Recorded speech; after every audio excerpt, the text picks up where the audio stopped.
Cold enough for all of you yet? What a stretch of winter for our area, the DMV. Single digits at night for 4 consecutive nights. That's pretty impressive. We've got a chance to set the record for days consecutively with temperatures in the 20s or lower. I know this isn't for all of you, but good morning to all of you. Max is with me. Nikki Jabvala will be on the show. So will John Orand. From Sam, Kevin, why no weather update on the show today? My favorite part of the show, much better than Terps Hoops discussion. Thank you for that, Sam. Sam sent that tweet yesterday. Yeah, no weather update yesterday, or really, no serious weather talk. No reason to have Doug Kammerer come back on the show because the storm for this weekend is not looking like it's a storm for us. Outer Banks, look out. Kerala, Duck, the Outer Banks area, beaches, they could have a full-on blizzard this weekend. Heavy snow, a foot of snow, 50 to 55 mile an hour winds. That would be so cool to witness. I once drove all the way out to Montauk, Long Island, to catch a hurricane. It was a Category 1 hurricane, but my brother-in-law and I drove all the way out there. Pretty wild. For us, likely nothing, and I think that's probably a good thing. We have not handled this week very well, and it's not been an easy week to handle. The ice and snow is just caked in. It's like a glacier out there, and the cold's going to continue, but I think a reprieve from snow and ice this weekend would be a good thing. So, yeah, it's kind of a long shot that this big storm on the East Coast is going to pretty much stay out to sea and well east of us anyway. For us, as it appears now, things could change. The cold continues, although it looks like we'll get above freezing next week, early next week. Then we can start to see some of the melting. This from my guy, G. G actually called in on the show yesterday when we were talking about Belichick and other things. And I talked about how, positionally, Jerry Rice is the one receiver in NFL history, or it plays the position in NFL history that gets debated the least in terms of who the greatest of all time was. Jerry Rice, pretty much uniformly, every NFL fan, every NFL historian, every NFL pundit will say greatest receiver in the history of the game, Jerry Rice. And G from the shop said, no, not for me. It's Randy Moss. And oh, by the way, don't you think Lawrence Taylor is a part of that, group of very seldom debated in terms of being the best at his position? And G's right about that. I mean, in my lifetime, Lawrence Taylor's the greatest football player in my lifetime of watching NFL football. I don't even know if it's that close. He was that great. He was that dominant. No defensive player in my lifetime has ever dominated games and even seasons like Lawrence Taylor did. So outside linebacker, pass rusher, disruptor, LT's number one. I would agree with that. But I do think Jerry Rice is not really debated that much. I don't see many debates. And for an older crowd, Jim Brown, number one, count 5 spaces until you get to number 2. And that's not just at running back. That's football player overall. I didn't see Jim Brown play. I certainly trust those that say that. Certainly people in my life have said, yeah, Jim Brown, and then we can talk about anybody else you want to talk about. He's the greatest football player and maybe the greatest athlete in team sports history. I mean, Jim Brown was an unbelievable lacrosse player at Syracuse. But G sent me his top 5 NFL head coaching list.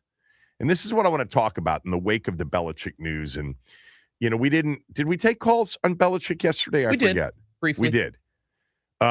Because this is one of the silliest things we've ever seen. And I think it will certainly prompt change. I don't know that it will, prompt change in terms of Belichick getting in for this. I don't think that they can go back and do that. I don't think they will go back and do that. 11 voters minimum. We had Gary Myers, Hall of Fame voter, on the show yesterday, and he reminded me it wasn't necessarily 11 that didn't vote for him. It was just at least 11. There seems to be some controversy over the how this story leaked. The Hall of Fame called Belichick to let him know that he wasn't a first ballot Hall of Famer. I don't think they typically do that, but because it was so shocking to the Hall of Fame and the people that run the Hall of Fame, they gave Belichick a heads up. He may have been the guy that leaked it.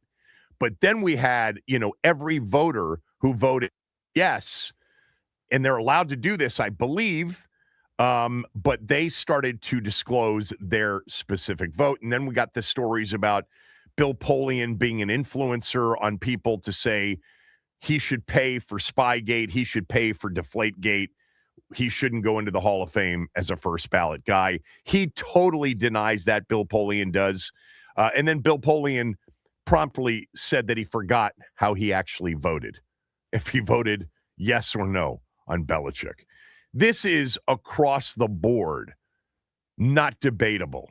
Bill Belichick is a Hall of Famer, period.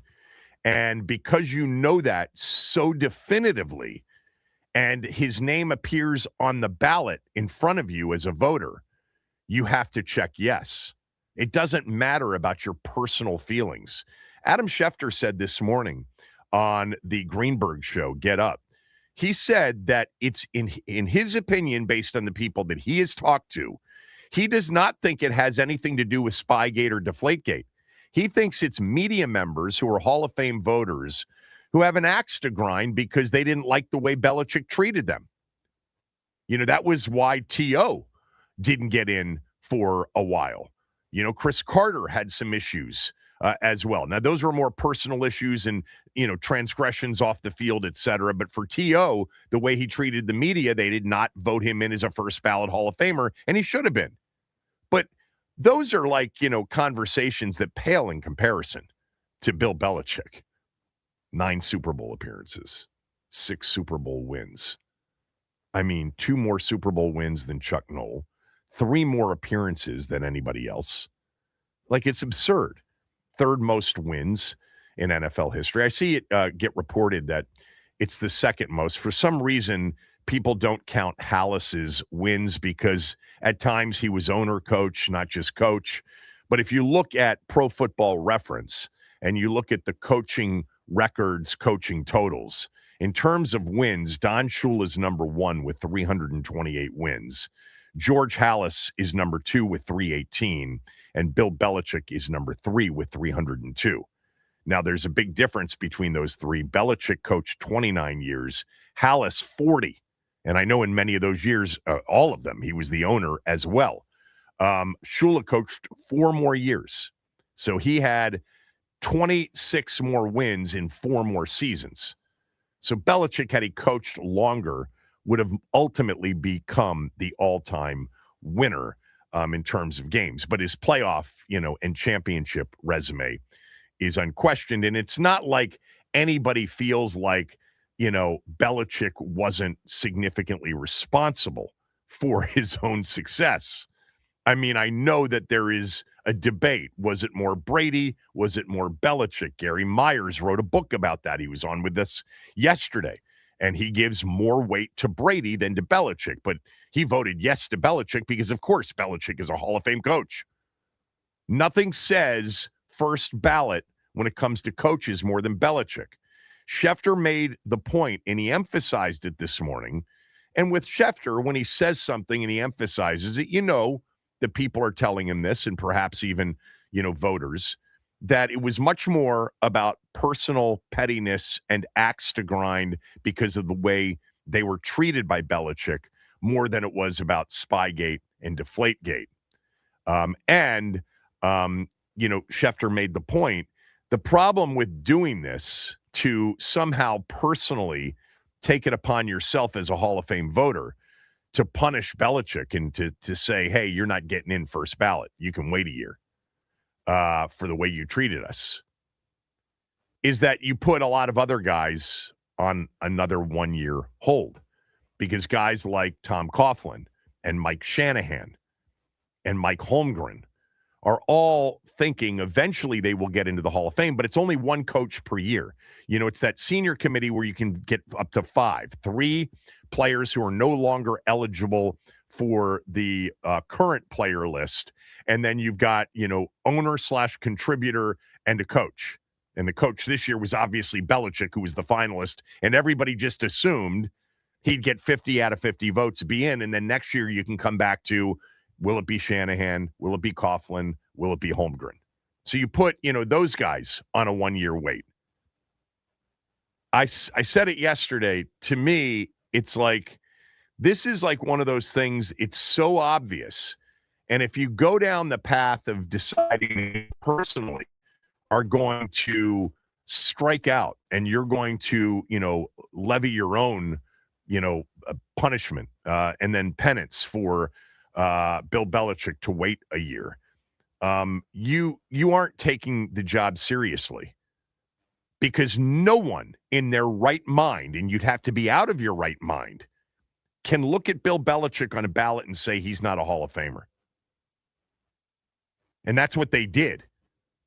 You're not supposed to say he's not a Hall of Famer this year, but he will be next year. No, you vote if he's a Hall of Famer. There are a lot of guys that take a while to get in because it's wildly debated. And many people legitimately don't believe that they should be in yet. And therefore, with some of the other options, they'll vote other guys first. And then they'll get 2-3 years down the road and they'll get lobbied and they'll get pitched. And now all of a sudden, Art Monk's a Hall of Famer, 13 years later. This is not Art Monk. This is not Jake. This is Bill Belichick. It's an absolute embarrassment to the Hall of Fame. And the 11 or more voters who voted against him don't deserve to vote again. Like, if they thought it would be cute, and if they thought it would be cute that it was going to end up being just them and the vote was 49 out of 50, and of course he's going to get the votes, but, I'm going to do my own personal protest. People would have made a big deal out of, who's the one guy that didn't vote for Belichick? That guy should never be allowed to vote again. But it would have gone away pretty quickly. Not this, because he's not in. And they're not going to fix it. So G sends me a DM, and he says, here's my top 5 coaching list of all time. I got in the wake of the conversation with Gary Myers in particular, when at the end of the show, end of this segment, I said to him, you got one season. Who are you taking as a coach? And he said, Bill Parcells.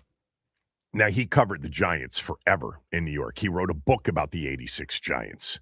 He knows Parcells very well, knows Belichick very well. And I said Shula. And a lot of you did not like that I said Shula instead of Gibbs. Joe Gibbs is Joe Gibbs. He's should be on everybody's top 5 list. He doesn't necessarily make every ranking top 5.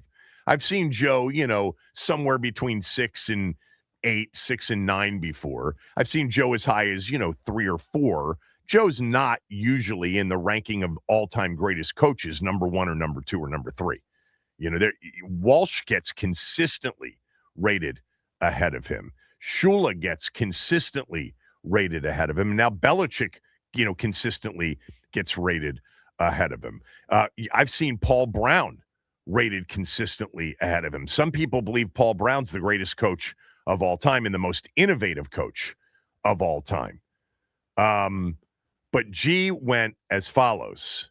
He said, my top 5 is Tuna 1, Parcells 1, Walsh 2, Andy Reid 3, Gibbs 4, Belichick 5, and he wrote in 6th man Marv Levy.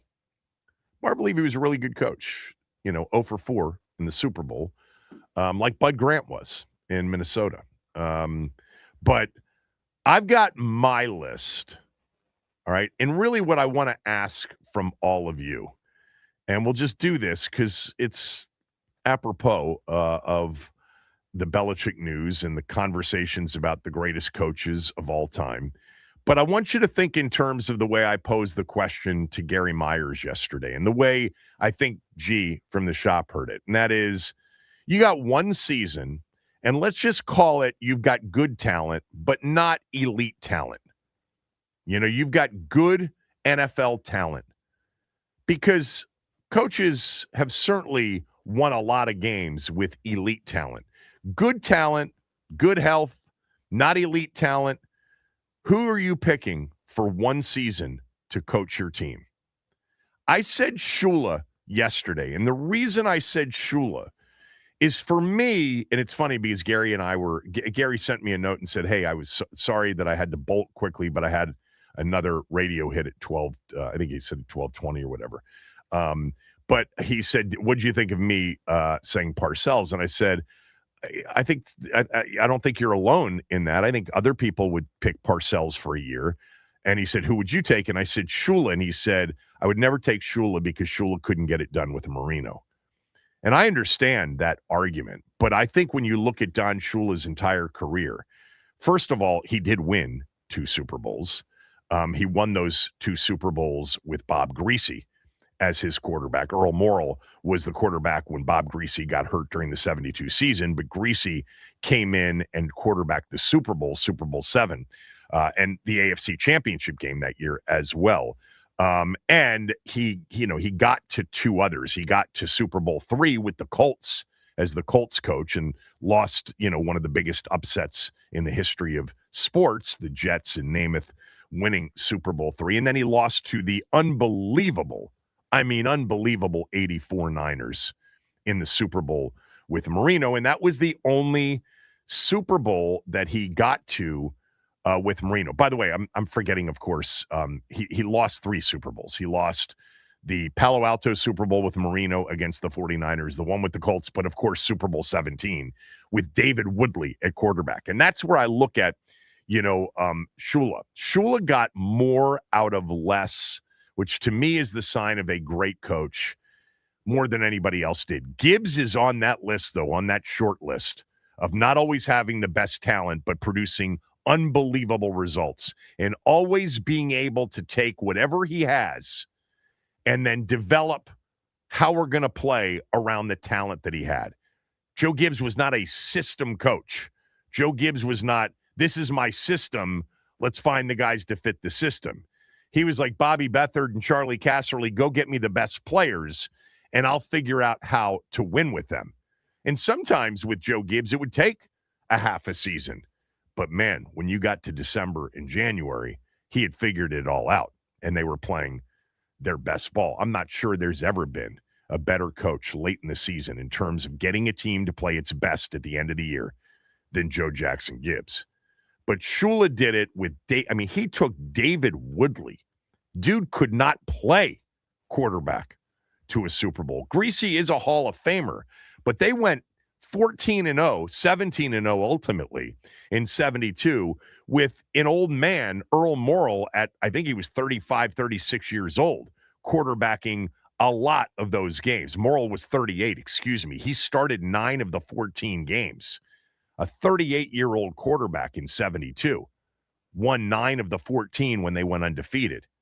And then in the playoffs, Morrall started the first 2 games. Greasy, I think, came in the AFC Championship game against Pittsburgh and then started the Super Bowl against Washington. Now, they had a great defense. They did. Whereas his teams with Marino were never good defensively. Just never that good defensively. But the 72 and 73 champion Dolphins were unbelievable defensively, the no-name defense, and they could run the football with Zonka, Kick, and Mercury Morris. They also had a Hall of Fame receiver in Paul Warfield. But quarterback-wise, Earl Morrall, 38 years old. Earl Morrall in the 1950s was a good quarterback, and at one point in the 60s, but in 72, come on. He had a great season, though, on a great team. So for me, I'm not coming off Shula because I think he'd figure it out and he'd get more out of all of them.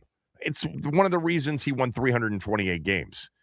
It's not an unfair criticism, though, to say, how did he not win a Super Bowl with one of the greatest 4 or 5 quarterbacks in the history of the game? And I believe that to be true. I think Dan Marino, I think in terms of just throwing the football, the actual, art of throwing the football, he's the best I've ever seen. He had the best pocket presence. He had the best setup. He had the best footwork, and he had the quickest, fastest, strongest, most accurate release and ball thrown in the history of the game for me. It doesn't mean that I think he's the greatest quarterback of all time. I think he's the greatest thrower of the football of all time. So now they were a playoff team pretty much every year with Dan Marino, and they got to some AFC championship games with Dan Marino in 80, in 84, they got to the AFC championship game. They got to the AFC title game a few more times with Marino, but just couldn't get over the hump, in part because Buffalo was so good. When Kelly arrived in Buffalo, you also had an AFC that was loaded. The Raiders were great. Denver was great. Pittsburgh was good for, so many of those years. And then Buffalo became a standout. Cincinnati became a standout. The AFC was probably deeper than the NFC, even though the NFC in the 80s was top heavy. And when I say top heavy, San Francisco, Washington, Giants, Bears, and you throw in Dallas and Philly too. Man, those were the days. All right, so one season, good talent, not great talent. You can pick one coach to coach your team.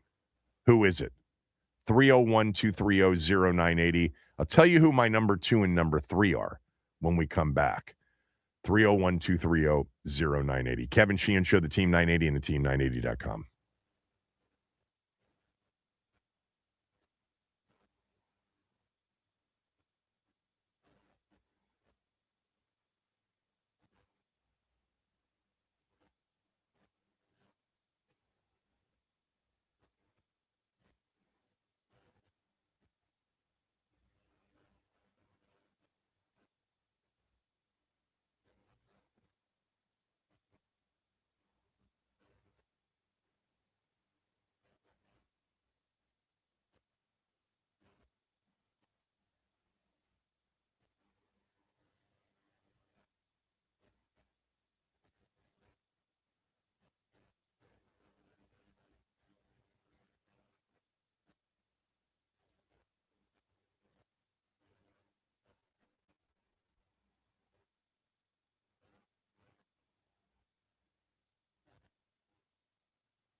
One season, good talent, not the best talent. Who do you pick all time? We had this conversation with Gary Myers on the show yesterday. He said Bill Parcells, and G from the shop agreed with him. Parcells would not be in my top three. My top three would go Shula 1, Gibbs 2, and Belichick 3.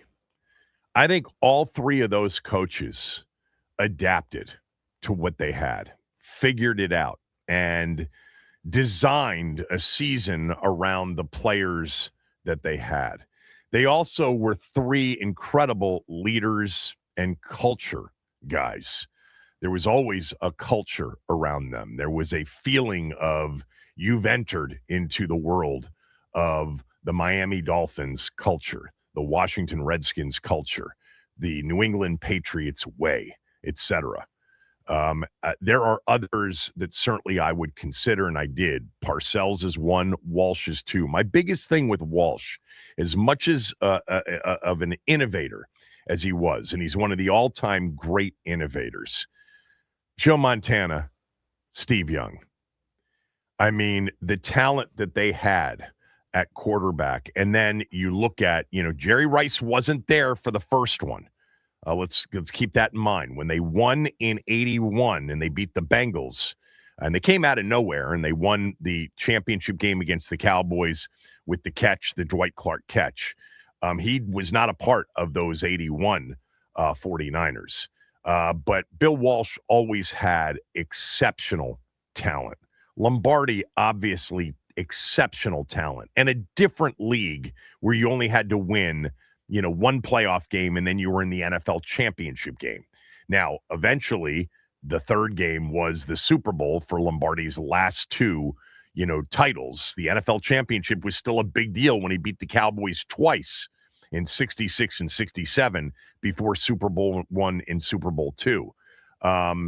I think Walsh is an innovator. I think he's one of the best ever. But for me, one season, good talent, not great talent. I'm looking for the guys that during the course of their career always got the most out of what they had. And to me, that's Shula, Gibbs, and Belichick. Give me your number one overall. 301-230-0980. Max, do you have one? So it's hard because I haven't lived long enough to see these great coaches in their primes and what they did. And obviously I can go back and watch, but the context of it matters so much. So it's between Belichick and Gibbs for me, just because I know, more about, Joe Gibbs and I've been able to see more of Belichick. So those would be one of the two. But honestly, since I'm a homer at heart, give me Gibbs. That's not the wrong choice. This is a subjective thing, and Gibbs deserves a lot. The way we've framed it, he deserves a lot of the consideration because nobody did what he did, and we know what that was. Win three with three different starting quarterbacks. Not only win three with three different starting quarterbacks, but win three in different ways.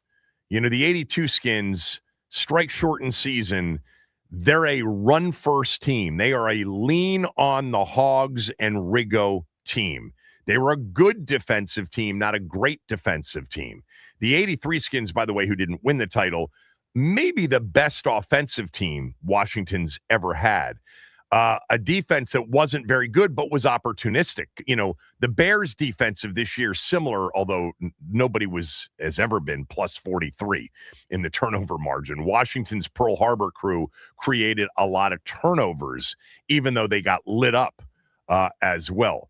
But back to their Super Bowl champions. In 87, you had two different quarterbacks play during the course of the year. Everybody says three different quarterbacks, but Jay Schrader started a bunch of games, obviously, during 87, and Gibbs went to Doug Williams in the season finale at Minnesota and then started Doug throughout the postseason, and the rest is history. That was a team that could throw the deep ball with the posse, with the receivers, with Ricky Sanders, Gary Clark, and Art Monk, but could also run the football. And Gibbs had this way, too, of having, a bellwether kind of a back, But then late in the season, finding a change of pace back that turns out to be the guy that has the big postseason. Timmy Smith was that guy in 87. Ricky Irvins was that guy in 91. When you had in 91 Biner and Riggs, and then all of a sudden you've got this shifty, super quick, fast Ricky Irvins. You know, in 87, you got George Rogers for much of the year, and then here comes Timmy Smith. Gibbs figured out so many different ways and wasn't afraid to make changes if he didn't think it was right.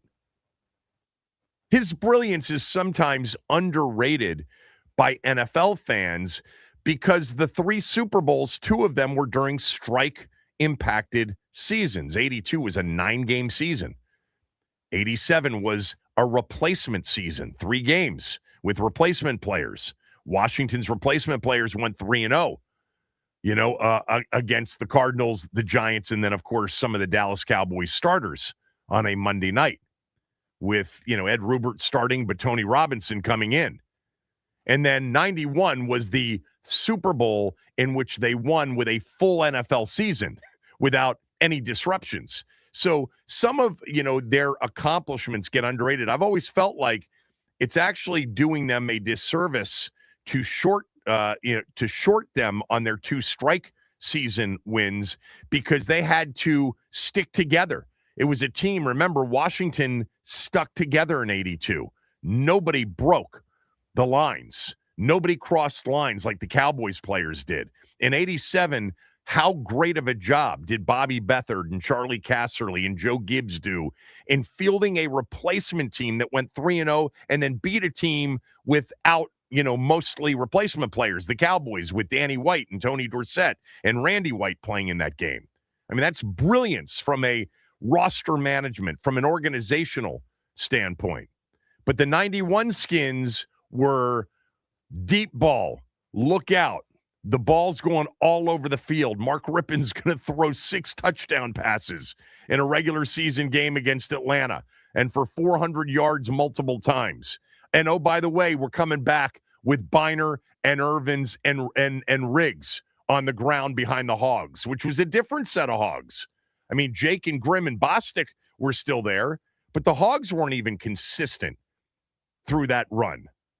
Gibbs, I mean, we've done this so many times over the years. NFL people who know, but NFL fans sometimes, I feel, elevate a lot of others, including Walsh, all the time in front of Gibbs. Walsh had Montana. Walsh had Young. Walsh had Rice. Walsh had, you know, Ronnie Lott and defensive Hall of Famers. All right, let's go to the phone lines and start with Ross. Ross, you got one coach, one season, good talent. Who's your coach? What's going on, Kevin? Long time no talk. You hear me? Did we lose Ross? Kevin, there we go. Okay. So, real quick, I'm 34, man. So I wasn't, you know, around during the heyday of all the Hall of Fame, Mount Rushmore coaches. But based off my opinion, I would say Tony Dungy. And this isn't because I deliver mail to his church or because I grew up in the city in which he brought a Super Bowl to. Right. This is the first coach I've seen who could really win with speed on defense. If you look at that 2004 through 2006 defense, man, that was the fastest defense I've seen. Freeney, Mathis, yeah. Oh, Cato June, Gary Brackett. How many of those guys are Hall of Famers, you know? Maybe Sanders if he'd stayed healthy. If he'd stayed healthy, right. Elite. Mm-hmm. I thought we should have won the Super Bowl in 05, but, you know, Vanderjack wants to hook it. Troy Harper couldn't shake Big Ben Roethlisberger. It was easy for me to think about that because Dungy, he can really, like, bring his team together. And he's on your boys, Marty Schottenheimer's coaching tree. So, you know, there's some familiarity there. But before I jump off here, Kevin, I'm going to need you to send another FedEx to the headquarters over in Ashburn. And because maybe you can influence him to bring back the spear on the helmet or the Redskin logo on the helmet. And also, I'm not influencing anything on that end. I've gone through my say with everybody that was there before, and even mentioning it to the people that are there now. They have much more information than we do. But anyway, good call. The Dungy thing's interesting, Ross, because remember, John Gruden took over Dungy's Bucks and won the Super Bowl the year after Dungy left and went to Indianapolis. And he had taken those Bucks teams to a championship game where they lost to the Rams. That was the 99 season, in which they beat Washington in the divisional round 14-13. And the Turk brothers, the snapper, Matt's brother, who subsequently, passed away, I think a year or two later, very sad, but rolled that snap back on the field goal attempt that could have beaten the Bucks and sent Washington to the NFC title game against the Rams. But they played the greatest show on turf in 99, the Rams, better than anybody did. I guess the Titans did, obviously, in the Super Bowl, but it was 11-6. That's how good Dungy's defense was, as he held the greatest show on turf in their 99 season to 11 points in the NFC title game. Now, Dungy would not be, high on my list because of all of the other great ones, but Dungy, I think, often gets a bit underrated because of the success that he had in Tampa before he got to Indy and had Peyton. Now, they lost a lot of playoff games in Indianapolis that they shouldn't have lost as a 1 seed at home, to the Chargers, to the Steelers. You know the list, Ross. Let's go to our guy Chris in Bowie. Chris, go ahead. Hey, good morning, Sheehan. How are you? What's up, Chris? So you kind of already took all the words out of my mouth because there's only one answer to this, and that's Joe Gibbs. The reason why it's Gibbs is because how you said he was able to always think quicker than the next coach or the coach across the field from him. And we was able to win 3 Super Bowls with 3 different quarterbacks. And even though those teams were good, they weren't great. And I know you have the Hogs and you have Rigo and Art Monk, but the fact that he was always able to overthink the next person is a huge, huge deal.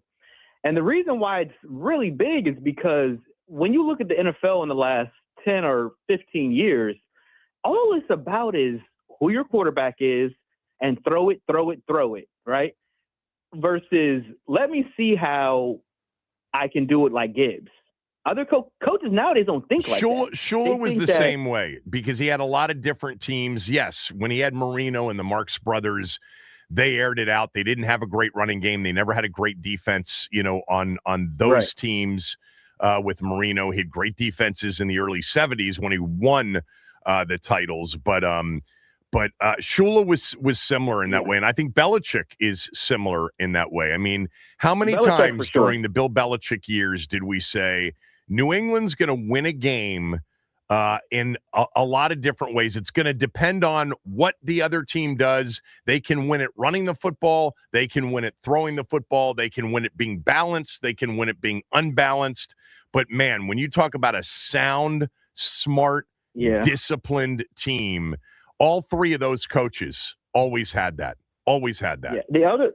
Yeah. The other thing I'll throw in there, your guy already said Tony Dungy, and that's actually, I didn't even think of Dungy. But you know who I'll throw in there, and people might not even agree with this, but there's a reason. It's not on accident why he's never had a losing season.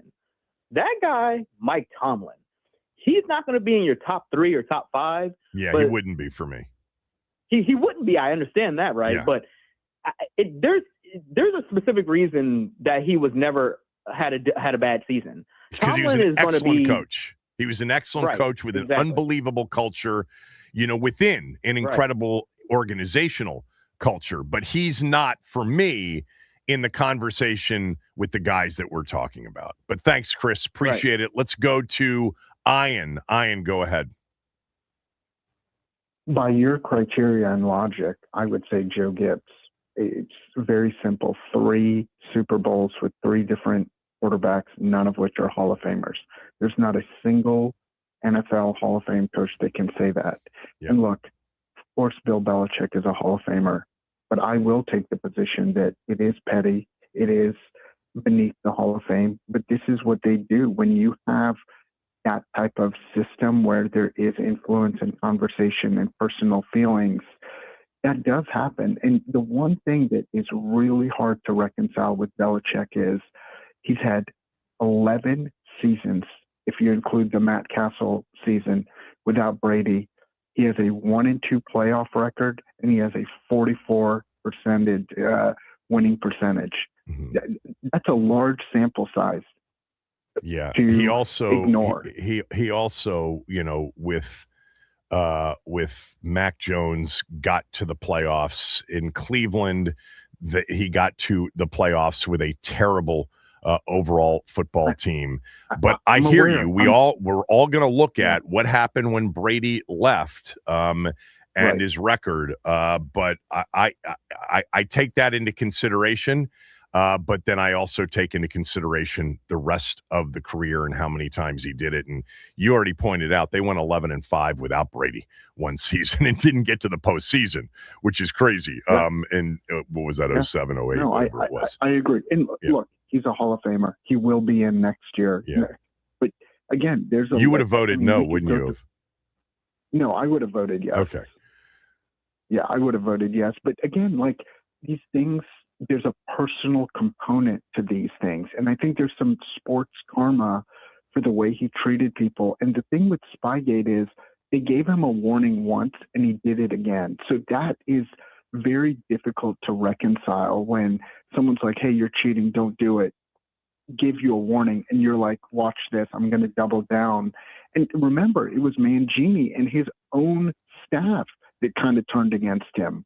Yeah, so, I don't dispute, and I want to take some other calls, and I got to get to a break. I don't dispute the fact that human emotion enters into the equation, and that people are capable of being petty. Obviously, I think when you're a Hall of Fame voter, you have to take that seriously, and you have to put those emotions to the side and focus on the business, which is putting somebody in the Hall of Fame that deserves to be there based on resume, not based on how you feel about that person. And it sounds like several weren't able to do that. Thanks for the call. Everybody on hold, we'll keep doing this. You got one coach for one season, and you've got good talent, not great talent. Who's the coach all time you would take to coach your team? Kevin Sheehan Show, the Team 980 and the team980.com.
One coach, one season. You've got good talent, not great talent. Who are you picking? My choice would be Shula.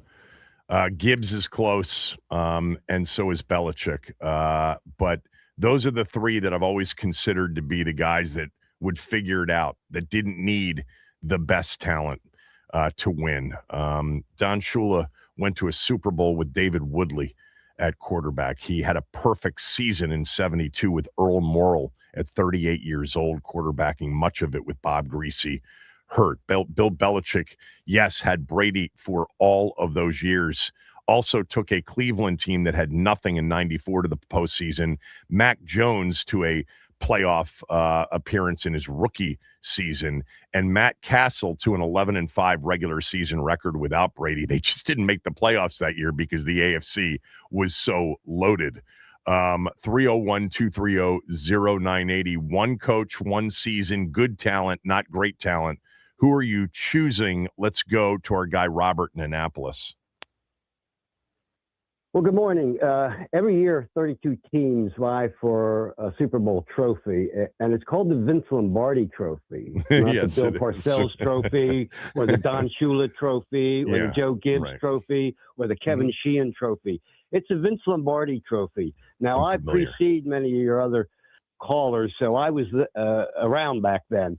He took over a Green Bay Packers team that had been a loser for several years in 1959.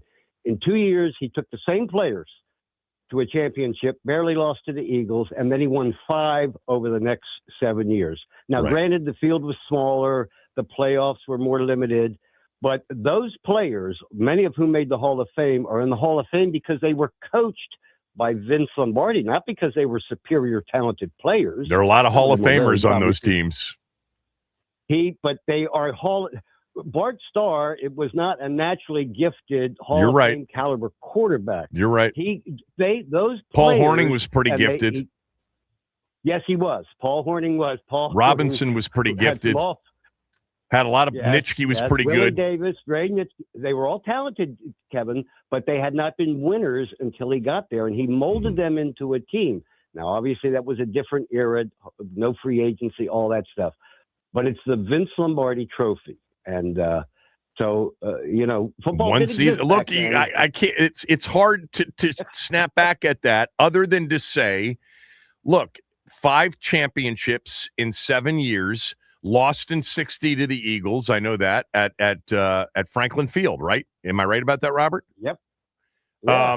And Bednarik sat on the runner back on Gifford, right? Didn't he decapitate Gifford nearly, or something like that? Or that may have been a different game. Gifford wasn't in that game. No. Okay. Gifford was a giant, of course. Sat on one of the Green Bay players at the end of the game. At the end of the game. Yes. So, but as you know, before the Super Bowl era began, 3 of those titles. And it was 1 playoff game and the championship game. So you had to win 2 games to become NFL champions.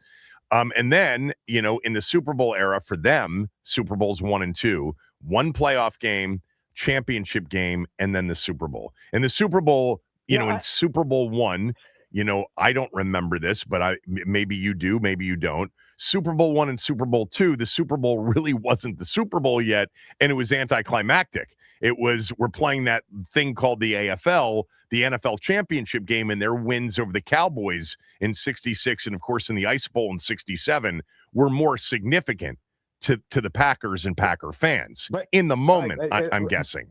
Keep in mind, those 2 teams that they beat, the 66 Chiefs and the 67 Raiders, were good teams and went on to win Super Bowls. Yes, the Chiefs won Super Bowl 4, right? So they were very good teams. Different Raider team that won it with Madden when they won their first. That was not the same Raider team. But you're talking about a coach, the caliber of a coach, and that's what he was. He was, for my money, the best NFL coach of all time. And you know what all these other coaches are. Go ahead.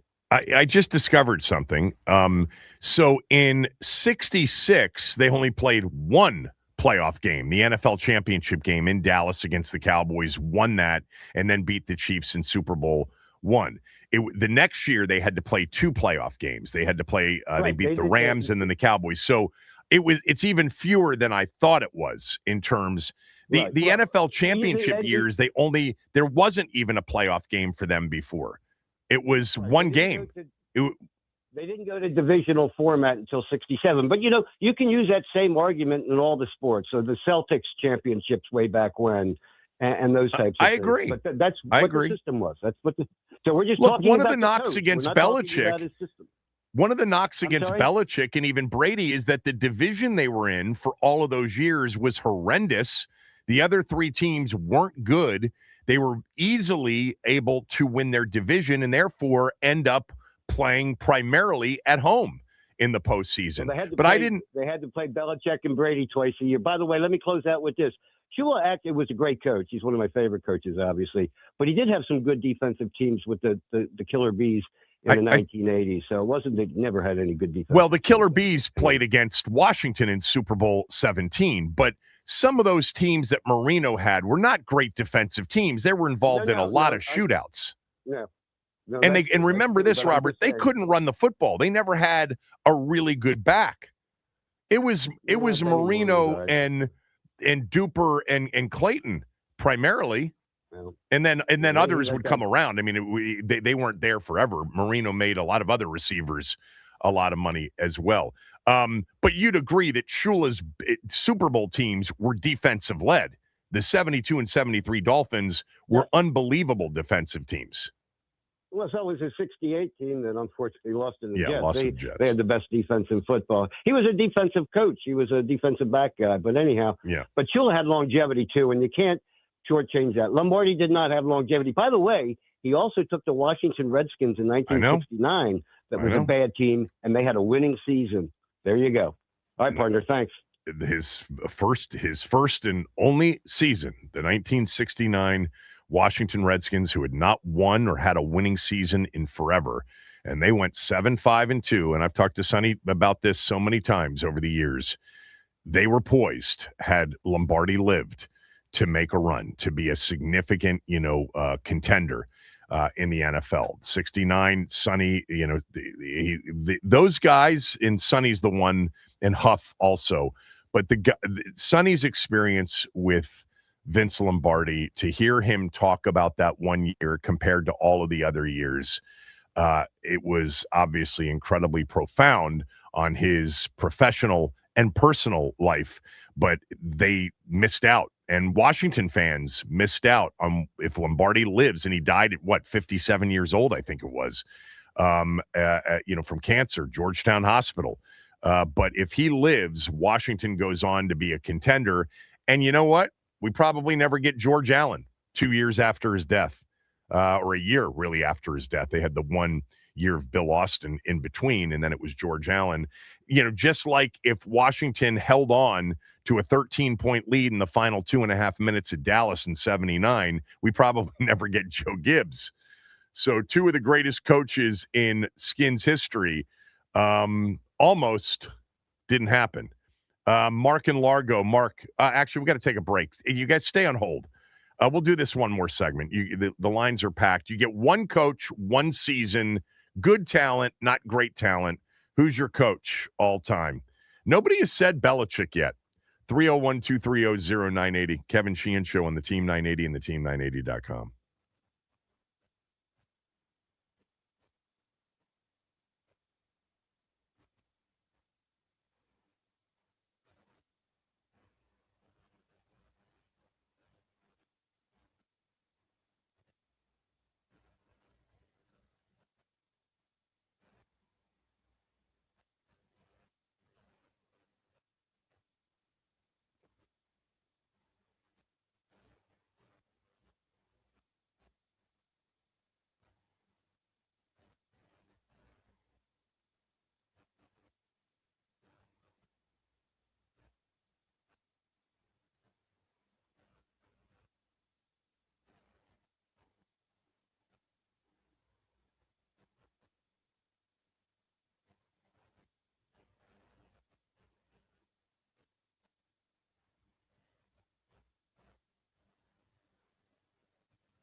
from Eric, you forgot the Belichick Browns team that went to the postseason.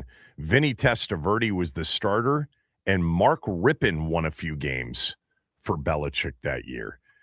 I remember Mark Rippon playing for the Browns. I do, and I remember him starting some games. I did not remember that it was Vinny Testaverde. That's my bad, because Vinny Testaverde, it's a pretty decent starting quarterback the year they went 11-5, and won a playoff game against, ironically, the Patriots, and then lost to the Steelers in the divisional round. But yes, Rippon started 3 games for the 94 Bill Belichick Cleveland Browns team and went 2-1 in those starts. Interesting. He was 32 years old. Testaverde was 31, and Testaverde obviously got hurt during those games, but he started 3 games, and I went back and just looked at the box scores. He didn't play great, but they beat some good teams during that stretch. They beat the Patriots, who they would later play in the postseason, and they beat the Eagles on that particular in that particular season. Yeah, Mark Rippon. Wow.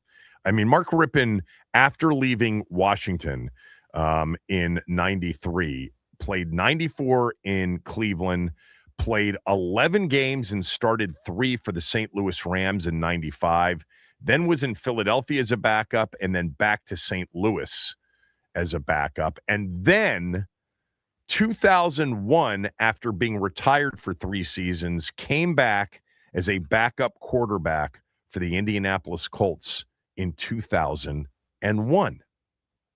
So he backed up Peyton Manning in 2001. Rippon did. That's crazy. They were a decent. They were not a good team that year, but Rippon was retired for a few years and came back and finished with Indy. I don't think I remembered that. I remember the Cleveland year, though. I just didn't remember that it was 94, the Belichick playoff season. All right, 301-230-0980. Nikki Jabvala coming up this hour. We'll talk to John Orand. Tonight is John Wall night tonight at Capital One. The Wizards and Bucks play. We will certainly talk a little bit about John Wall and his career here on the show today. 1 season, 1 coach in NFL history.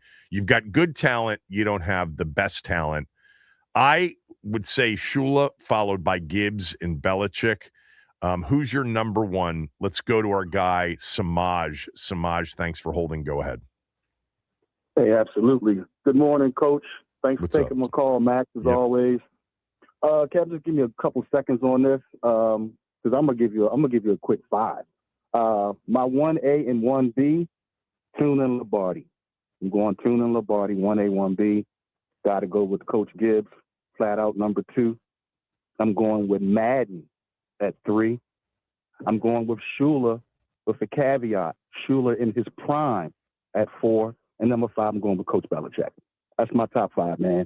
And one of the other callers, as Kevin has always do, but I already know the deal, dude. I know if you've given all your input and then to the guys that run the show. And I'll just say this: I'm always enthusiastic to think that somebody's listening with the Harris Group. So, Mr. Harris and your colleagues and cohorts, you want to seal the deal in 2030? Bring back the logo, 50-yard line, helmet. Keep the big W on the the front of the stadium. I love that. So they both can play a part. It's a marketing boom. Thanks for taking my call, guys. Appreciate you. All right, appreciate it. Yeah, the Parcells love. I get it. He's the one guy that, really had success against Gibbs. He also had some really good teams, and he had the best player on the field in all of those games in Lawrence Taylor. Overall, his 11-8 playoff record just doesn't even compare to Gibbs's. Gibbs was 17-7 overall. Gibbs has the best playoff winning percentage of any coach that coached at least 15 playoff games. Parcells coached 19 playoff games, 11 with the Giants, 4 with New England. Remember, he took New England to a Super Bowl in 1996. They beat Jacksonville, a second-year team in the AFC title game, and then they lost to the Packers with Brett Favre winning that first one with Desmond Howard having a great game in the Super Bowl. And then in Dallas, 0-2 in playoff games. Look, 86, that Giant team was an absolute juggernaut, led by the league's MVP, LT, on a great defense. I mean, that Giant defense of 86, led by LT. Obviously, you had Carl Banks and Harry Carson, Gary Reasons, the old guy, 75, forgetting his name. They were just dominant, and they had Joe Morris in the backfield. You know, they had Phil McConkey. They didn't have the greatest receiving core. There's no doubt about that, but they had a great tight end in Bavaro, and Joe Morris was unbelievable in 86. And then in 90, you got to give them all the credit in the world because Sims goes down, and it's Jeff Hostetler. And they won that game. They won that playoff game in San Francisco. I'm telling you guys, you ever want to go back and watch a game on YouTube from, the 80s, and this was 1990 actually, but the 1990 season, and it would have been, January 20th, 1991, the NFC title game between the Giants and the 49ers is a top 10 all-time football game start to finish. The hitting in that game is all-time. The stars on the field, unbelievable. And look, the Giants had Jeff Hostetler at quarterback. They also had a kicker named Matt Barr, who was unbelievable, and they had LT on defense. And they got a strip late in the game when the 49ers had a chance to run the clock out, and a strip fumble, and they picked it up. It was Roger Craig fumbling it, and they got the ball, and they ultimately kicked a field goal for one of the greatest 15-13 games you'll ever see. And they won the Super Bowl with an incredible game plan, dominated time of possession, kept that Buffalo offense off the field, and then wide right, on the kick. So they won that Super Bowl, Roger Craig running out the clock, fumbling, and then a missed, not that long field goal in the Super Bowl. That, gave him his second. But, man, they were tough. They were tough, and he did it with a backup quarterback. Jow has been on hold for a while. Jow, go ahead. One coach, one season, good talent, not great talent. Oh, it's Joe. I'm sorry. That's on me. You spelled it J-O-W. J-O-E, Joe. Joe, go ahead. Hey, if you want to call me Joe, go ahead, Kevin. I'm sorry. Yeah. It's all good. I'm going to say it's Joe Gibbs. I mean, considering what he did for the 12-year run first go around, I mean, he was head coach. Joe Bugle ran the offensive line. Richie Pettibone was defensive coordinator. I mean, the coaching staff he had here during those Super Bowl runs were fantastic. And I'm also going to say Parcells and Bill Walsh. Kevin, if you think about it, from 1981 to 1991, with the exception of the 85 Bears, Washington, the Giants, and the 49ers were all in the Super Bowl representing the AFC. I mean, I understand George Seifert coached them 88 and 89, but technically those were Bill Walsh's guys. And Kevin, remember, Bill Parcells in 1998 was a game away from going to the Super Bowl while coaching the Jets. Yeah, with he turned the Jets around too. Everywhere Parcells Testaverde, right? Around. I mean, but Testaverde too. That's right. So so those three right there. I mean, especially from that 10-year run, except for the Bears, those three teams were always representing the NFC in the Super Bowl. So it says a lot about Joe Gibbs, Bill Walsh, and Bill Parcells. Well, I mean, look, the stretch from 81 through 91, San Francisco and Washington, I think, were NFC champions 7 times. Washington 4 times, or maybe it was 8 times. 49ers 4 times, Washington 4 times, right? During that stretch. 81, the 81 season was San Francisco, 82 was Washington, 83 was Washington, San Francisco in 84, Chicago 85, Giants 86, then Washington, San Francisco, Giants, Washington. So 8 times in 11 seasons, those 2 teams won the NFC title and represented the NFC in the Super Bowl. And the Giants were there twice. Yes. And remember, the Giants in the 2 title games beat Washington and the 49ers to get to their Super Bowls. Beat Washington in the 86 season in January of 87 in a wind tunnel at the Meadowlands, and then that 15-13 game at Candlestick to get back to the Super Bowl. So yes, those three teams, in Chicago, Chicago only won it once and only got to one, but they were obviously a force for many of those years as well. Let's go to Bernie. Bernie, one coach, one season, good talent, not great talent. Who are you picking? Yeah, Kevin, I'm going to go with my other guy. Inspired me to go with Vince Lombardi because I'm an old-time Washington Redskin fan, and I remember that 69 season. Now, you have to put this against the backdrop of having all that talent in the 60s where Sonny was hitting Mitchell, Taylor, and Jerry Smith, right. And those guys were always leading the league in receptions, touchdown passes. They could never get over the top. And most people forgot they had 3 Hall of Famers on the defense, and the defense was terrible. They had Paul Krause, Huff, Hamburger, Chris Hamburger, and the third one was on the 69 team. Tell me. Well, in the mid 60s, Huff. Yeah, I said Huff, Hamburger. Who's the third?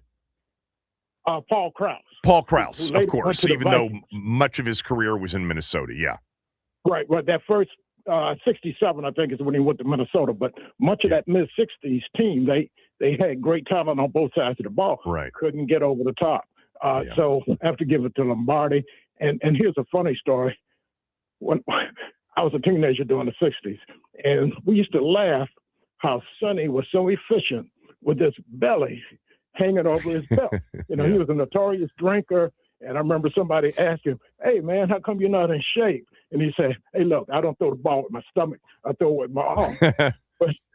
but we noticed in the 69 season, no announcer ever said this, and never heard any sportscaster say it, but his stomach was flat. And that was Lombardi. Right.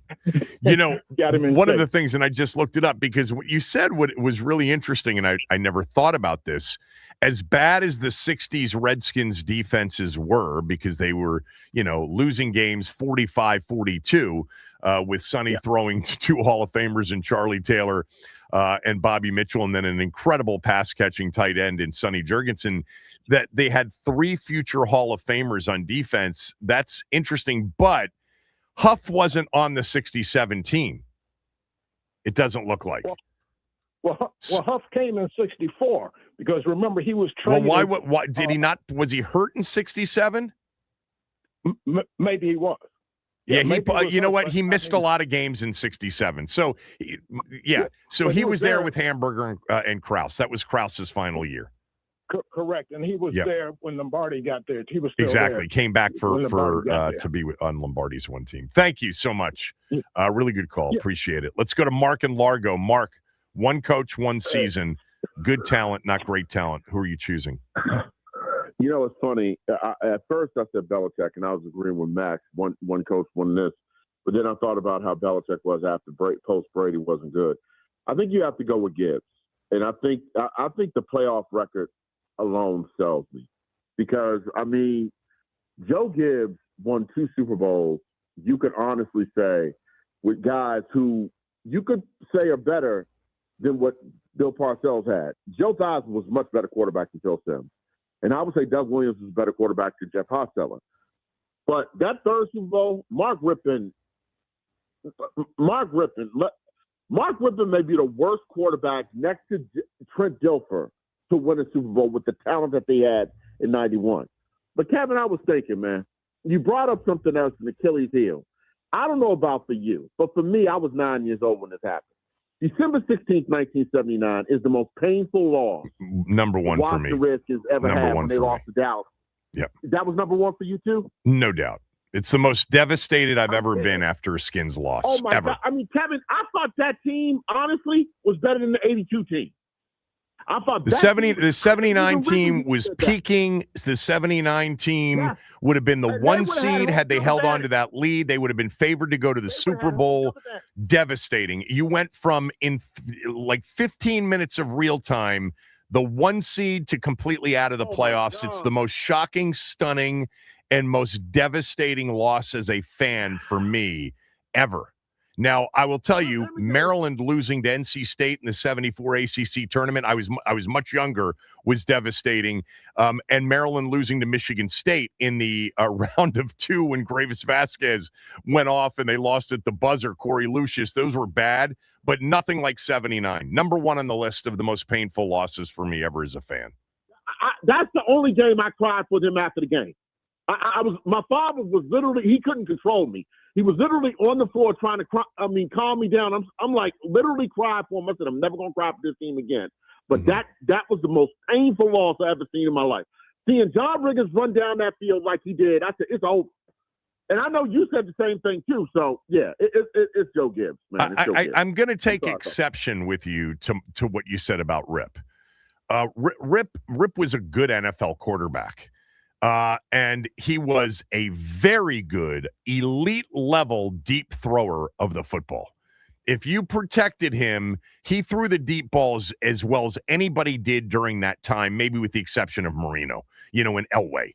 I'm not going to put him in that class of arm strength and deep ball, but in the NFC, Rip was as good of a deep ball thrower as anybody was. And Rip was super intelligent, one of the highest IQ quarterbacks of that era, and was one tough, badass competitor. There are other quarterbacks. I'm looking through the list right now. Of course, Trent Dilfer would be on that list. Hostetler would be on that list. Hostetler wasn't as good as Rip was. Going back through the day, Brad Johnson is kind of Rip-esque in terms of winning a Super Bowl and being a Super Bowl winning quarterback. Russell Wilson, Nick Foles. I mean, come on, man. Jalen Hurts. Rip was you're not wrong to put him in the bottom third or bottom fourth of Super Bowl starters because you got a lot of Hall of Famers and MVPs.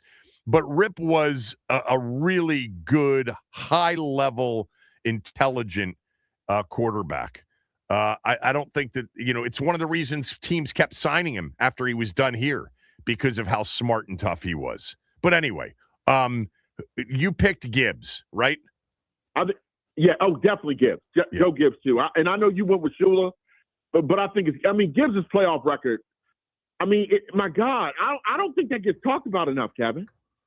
Well, it's not just that. It's how many games they won on the road. I think Gibbs is number 2 all-time behind Landry in road playoff wins. As an underdog. I mean, they were an underdog going to Chicago back-to-back years in 86 and 87. They were an underdog in the NFC Championship against the Cowboys. They were an underdog, a short dog in the 82 championship game against the Cowboys. They were an underdog against Tampa when he came back here.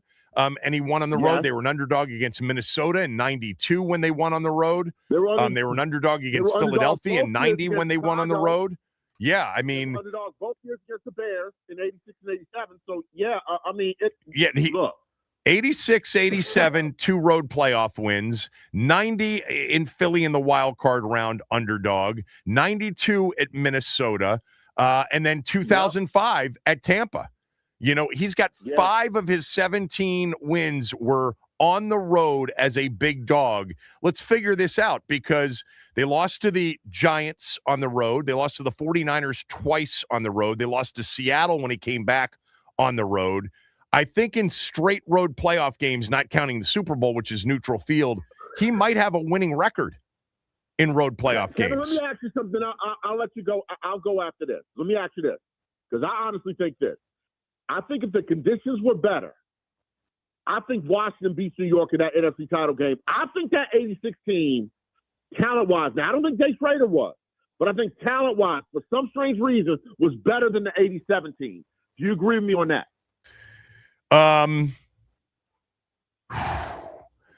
Because I'm going to take Doug Williams at quarterback over that. I think Doug was a better quarterback. But I don't think it's a better team. I will just say this though: the Giants were clearly better than the '86 Skins. They beat them 3 times.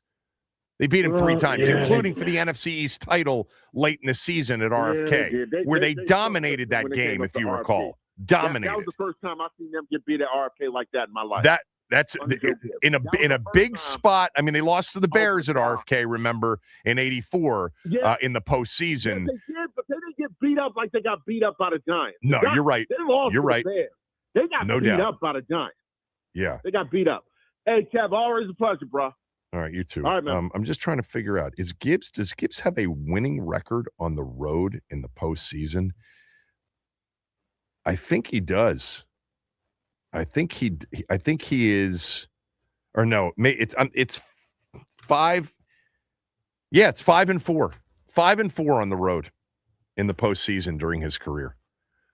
I mean, I'd have to look this up. I'd like to know. I think Landry has the most road playoff wins, and I think Gibbs is second, but I don't know if Landry has a winning record in the road playoffs. I'd have to go back and do the math on that. Let's go to Athen. Athen, thanks for holding. Go ahead.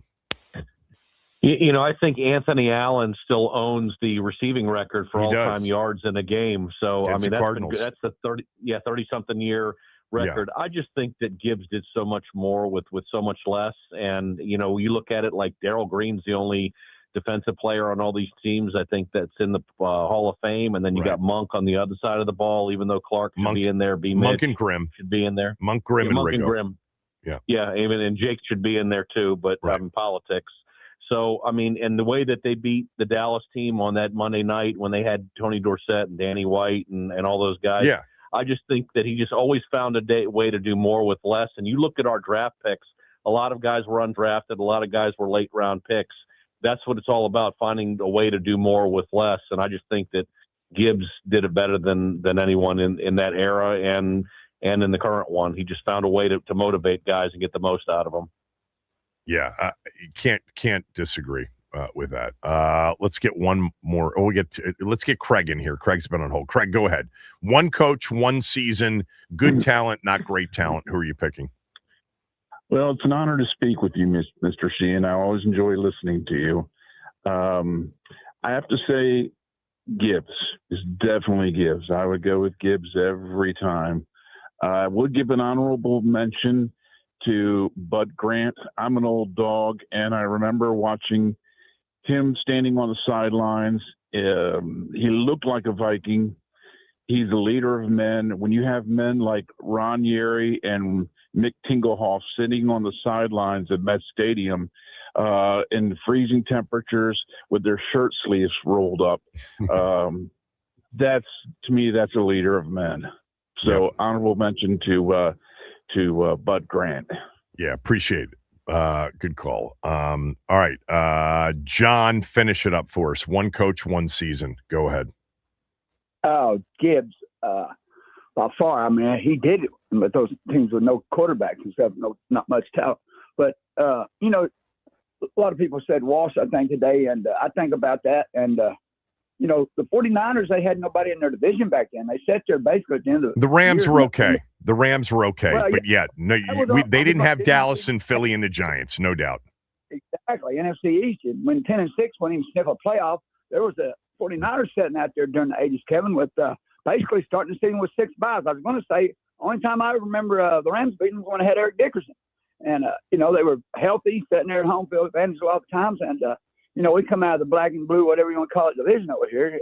You know, that's I think a good St. point. Louis was the only team that didn't make the playoffs during the 80s. And, you know, and by the way, they had a couple of good teams with Neil Lomax. They had a couple teams that were borderline playoff. Yeah.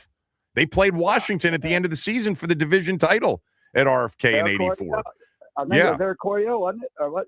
His disciple. I mean, the Coryell teams were in the '70s. Yeah, then Coryell ended up in San Diego. Those were Jim Hannafin teams. Jim Hannafin, who ended up on the '91 staff with Gibbs. Right. Yeah. Yeah. And another deal. You remember the deal with I'll get off here, Kevin, but I mean, that's all right. Covered everything. I love the show today, but you remember the deal with Joe Morris, Kevin, about Gibbs coming home at Thanksgiving or something? He said it was a pretty quiet Thanksgiving when he said his son went to college with Joe Morris and never said a word about him at the Giants traffic. Do you remember that? I don't remember that story. That's a good one, though. Oh, yeah, it was a real quiet deal. He said, yeah, you know, I believe it was his oldest son, Kevin. I'm not sure which one, but it's the deal. He had heard nothing about him. We could have drafted him, and he killed us. Well, number 20, you couldn't see me. Like my Joe Washington. He was. They had a big problem with Joe Morris for sure in 3 games that year, no doubt. Thanks for the call. Really good call. By the way, and I'll share this with you. Where does Gibbs rank on all-time road playoff wins? When he left the game, I was right. He was number 2 behind Landry, but 3 coaches have now passed him in terms of road playoff wins. I'll tell you who those are when we come back. John Oran's going to jump on with us. He actually was on my podcast. So I'm going to play it back.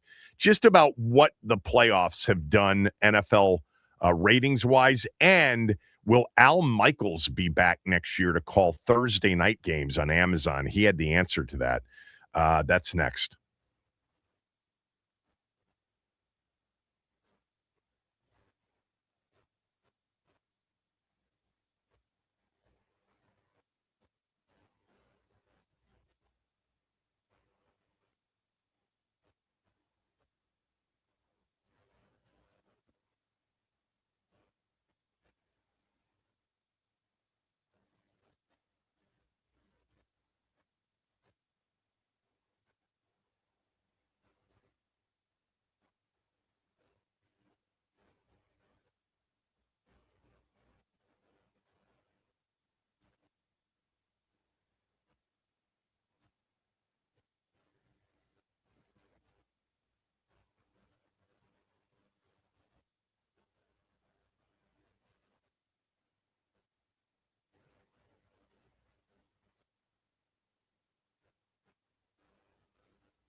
with 8 road playoff wins. He's also got 8 road playoff losses, so he doesn't have a winning record in road playoff games, but still 8 road playoff wins. Man, the Ravens all those years played a lot of games in the postseason on the road.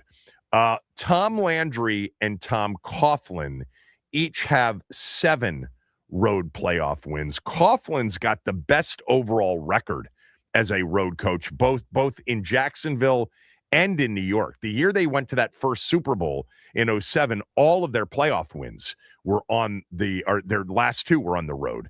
And then Andy Reid and Mike McCarthy both have 6 road playoff wins, and then Gibbs has 5. But when Gibbs left coaching, he had the second most behind Tom Landry's 7. So that's what I was remembering as far as that's concerned. I mean, Gibbs, his overall percentage, playoff winning percentage of 708, 17-7 overall, is number 1 all time among coaches who coached in at least 15 playoff games. Actually, in looking at the guys with winning percentages, at least 11 playoff games. Anybody that Bill Walsh coached in 10. I'm sorry, Walsh coached in 14, and Gibbs coached in 24. So Gibbs's 24 playoff wins in terms of winning percentage of 708 is the best winning percentage for anybody that coached in at least 15 playoff games. Walsh coached in 14 and had a slightly better record. So there you go. And 5 of his 17 playoff wins on the road. Pretty impressive. All right.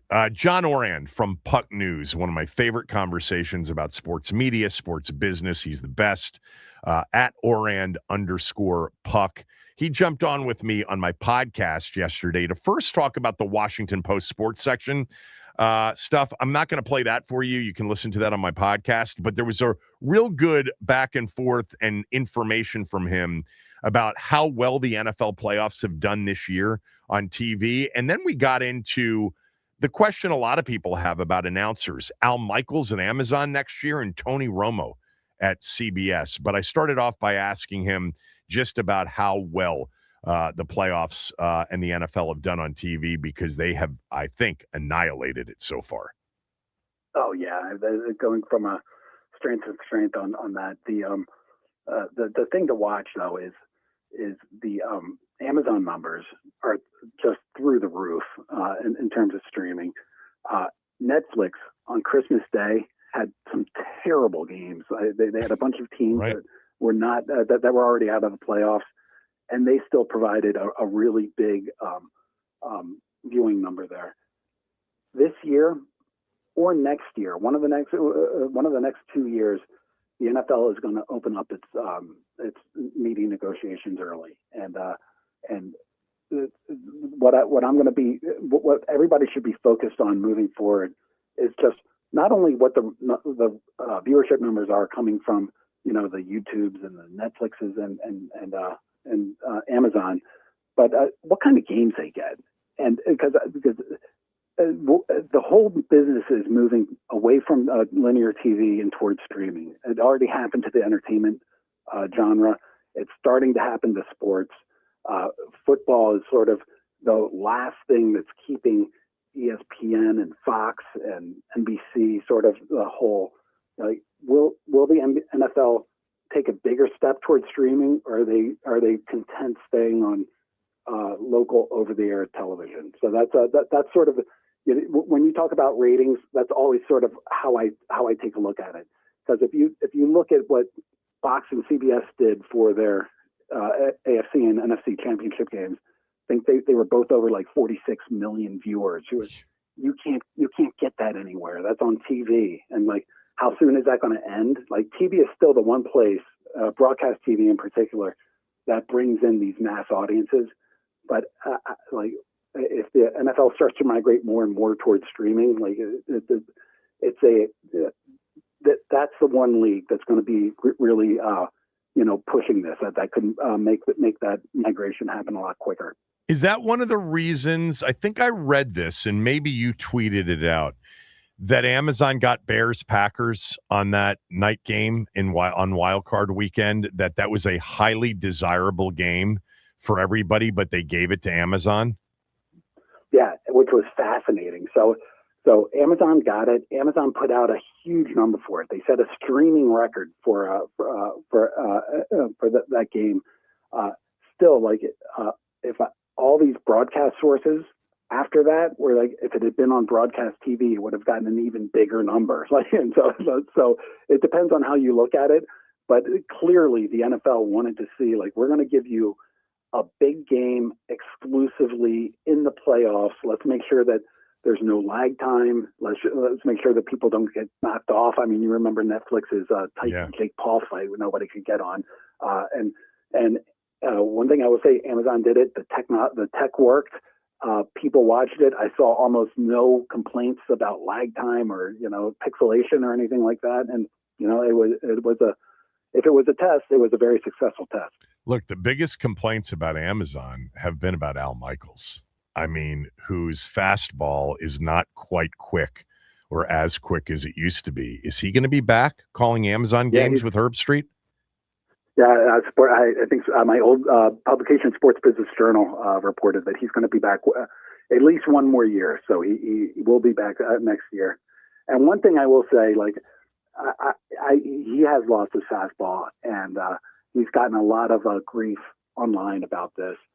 The thing I really look at with announcers is, like, he still has that big game voice. You still hear his voice, and it's like it still is Al Michaels calling a game, and it's and I think that media companies and TV networks still prioritize that part of it. So if he misidentifies a player, or if he doesn't get excited on a game-winning field goal or interception or something like that, they'll give up that, because, like, when you hear that voice and you're a casual fan, it's like, oh, this means something, and I should probably sit down and watch it. What's CBS going to do with the Tony Romo problem?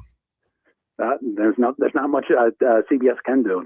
Tony Romo is under contract for a while, unless Larry Ellison or David Ellison decides to, eat tens of millions of dollars on a contract. I think it's up to there's like $72 million left on that.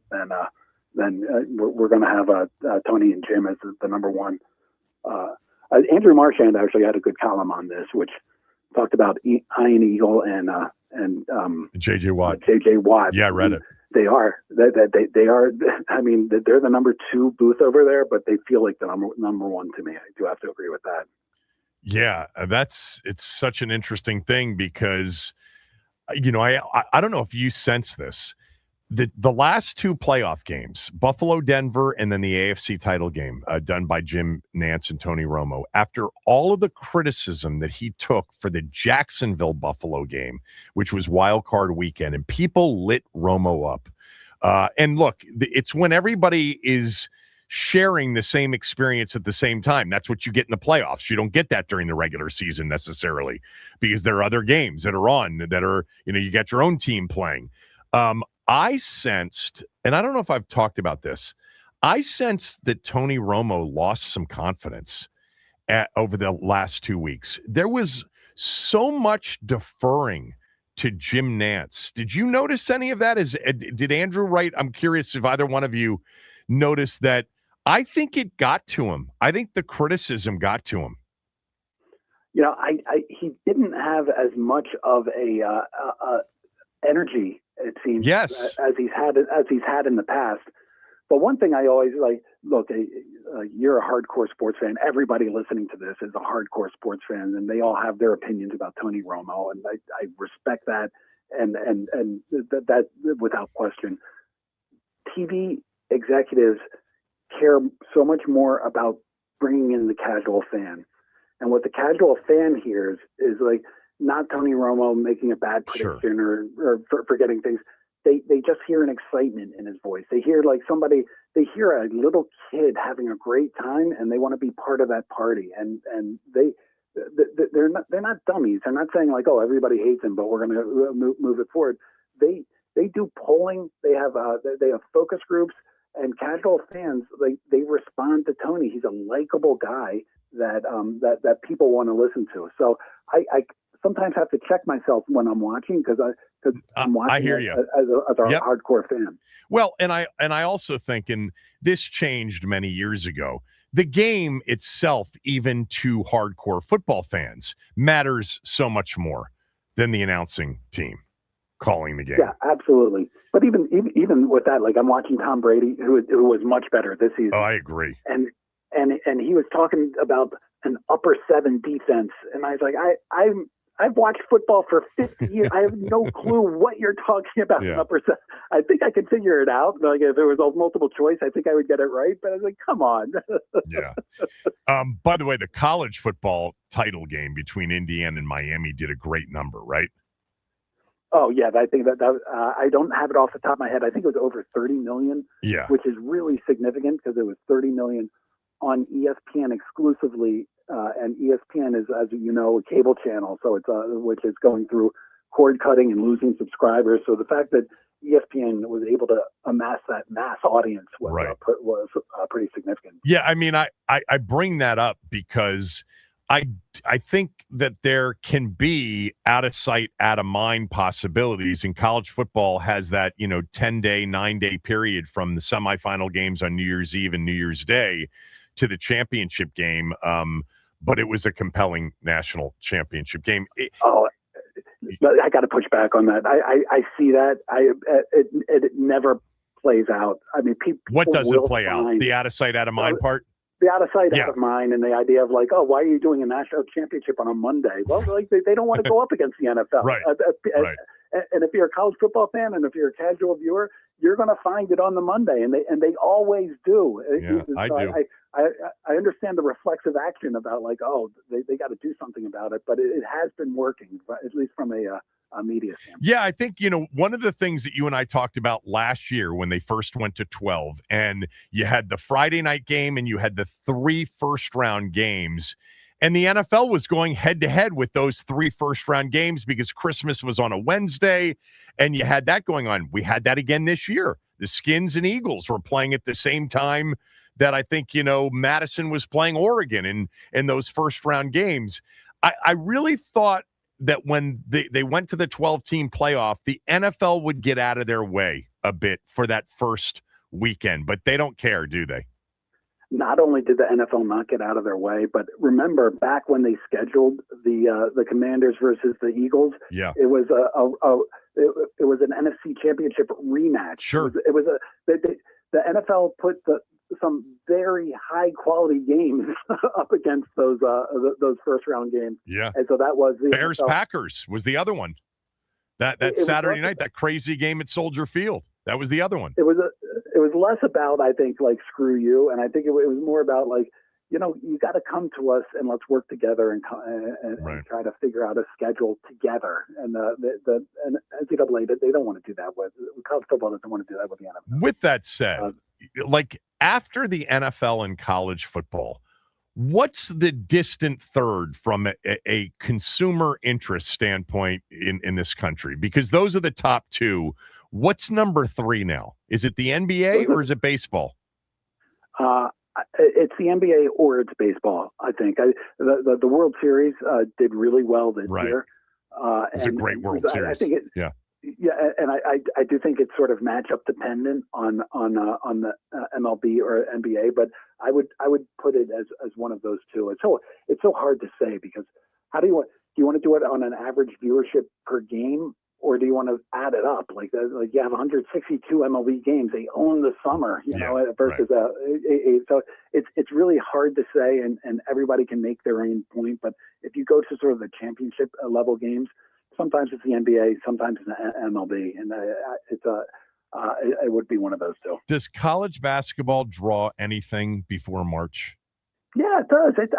It's hard now for linear TV networks to bring an audience, and so if you're getting certain college basketball games that are getting upwards of 1-2 million viewers, that's a pretty nice size audience in there, mind you. When ESPN and CBS and NBC when they sign their checks the conferences, doing it all for football. So basketball is sort of almost thrown in there. But the audiences are good. It's kind of hard for you and I to tell this year because Maryland's audience is going through the going through the floor. But basketball still does pretty well. It's great TV because you get these college students and their colors in the crowd and they're loud and nobody would confuse it with the NFL or with college football, but it still does pretty well. And nobody would confuse it with the tournament and what the tournament draws. Of course. Yeah. Yes. One more for you, and then I'll let you go. You've been so generous with your time. You always are. The $76 billion that the NBA's, network partners spent, how's it working out? Are people finding the NBA games on Amazon, on Peacock, all of these different outlets, and there are several of them. How's it going so far?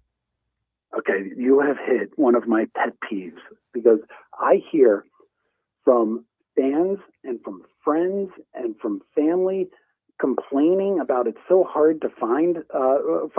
There's no evidence anywhere that any of these leagues are losing any audience by having everything sort of go across the different platforms or networks.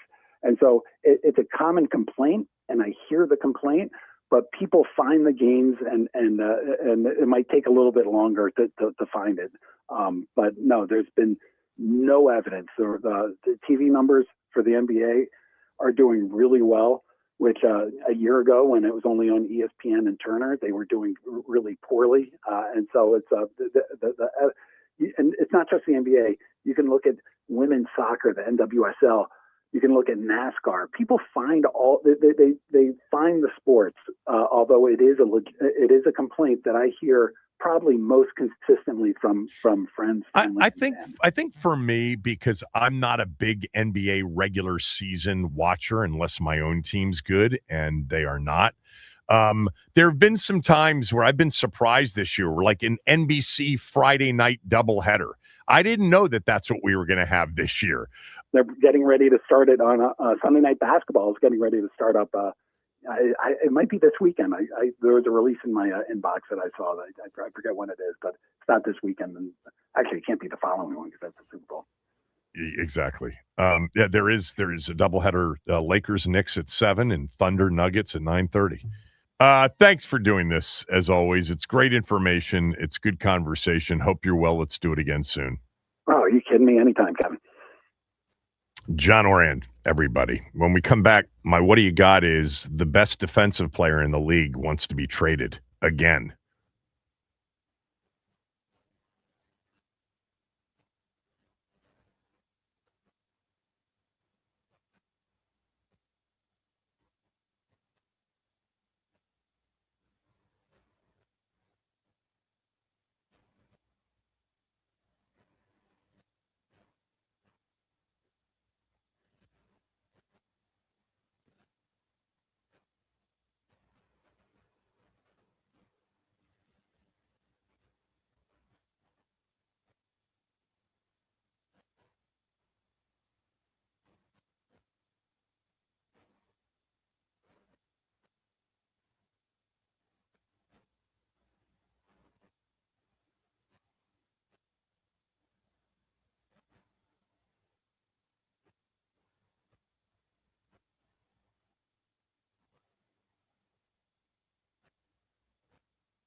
So yesterday, the Cleveland Browns named Todd Monken as the new head coach in Cleveland. By the way, that's a big, big loss for the Giants. John Harbaugh, in reports this morning and last night, they expected Todd Monken to be their offensive coordinator. They did not think Todd Monken was going to get a head coaching opportunity. In fact, they weren't even sure he would accept one in Cleveland, and they were planning on Todd Monken going with John Harbaugh to New York. We've got two teams in the division without offensive coordinators, Philadelphia and New York, and they're probably now scrambling and interviewing the same cast of characters.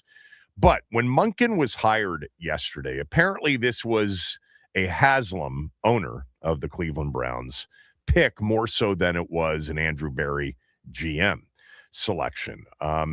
And the feeling was that the front office preferred a couple of other candidates, including Nate Scheelhaus, the Rams pass game coordinator, and Grant Udinski, the Jacksonville OC.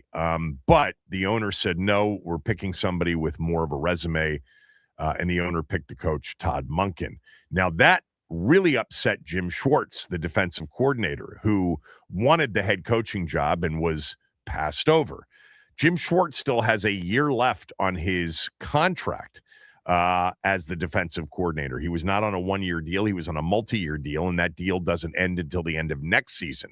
He said that he wants out. He wants to leave. And with that, Myles Garrett on Instagram posted a picture of a fast food worker sitting on a bench during his break with his hands out, his head slumped over, exhausted, implying everybody believes that Myles Garrett would love to get traded. If that talk actually becomes reality, it's not reality, because Myles Garrett's dead cap hit next year is $102 million. Remember, it was in this time last year or shortly thereafter, he signed the largest deal in the history of the game for a defensive player, 4 years, $160 million, with 123 of the 160 guaranteed. So the Browns could never trade Myles Garrett. That's too big of a cap hit. You know, we're not talking about the Russell Wilson $50 million cap hit that the Broncos, swallowed, or the Carson Wentz, cap hit that the Eagles swallowed a few years ago. That was the largest ever when they traded Carson Wentz to Indianapolis and ate what was at the time the largest dead cap number in the history of the salary cap era, which should have been a red flag to everybody that was ever interested in Carson Wentz, but apparently it wasn't for one Ron Rivera and anybody else that was interested in Wentz coming here. But no, you're not going to be able to offer the Browns anything for Myles Garrett. There's no chance he will get traded. Is interesting, though. Now we're down to 2 openings. Clint Kubiak apparently is the front runner for maybe both the Cardinals and the Raiders opportunity. Seattle's offensive coordinator can interview live this week, the week in between, the championship games and the Super Bowl a week from Sunday. We'll see what happens. Lots of OC and DC openings still not filled, and those offensive coordinator jobs in Philly and in New York are going to be big ones. It sounds like the Philadelphia deal isn't a panic situation, as has been sort of surmised by people passing on it. Apparently, they're being very discerning, and they have 6 or 7 candidates that they are considering. But now the Giants are in the market, as is still Baltimore. That's where I think Kingsbury makes the most sense, is Baltimore with Lamar, with Jesse Minter as a defensive head coach. We'll talk some Commanders when we come back. Nikki Javala will be my guest. Nikki was on my podcast yesterday. I'm going to play some of that for you next. Love having Nikki from The Athletic on. She's up next. Kevin Sheehan Show, the Team 980 and the team980.com.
All right, joining me right now, Nikki Jhabvala. Nikki, of course, writes for The Athletic at Nikki Jhabvala on X, Jhabvala.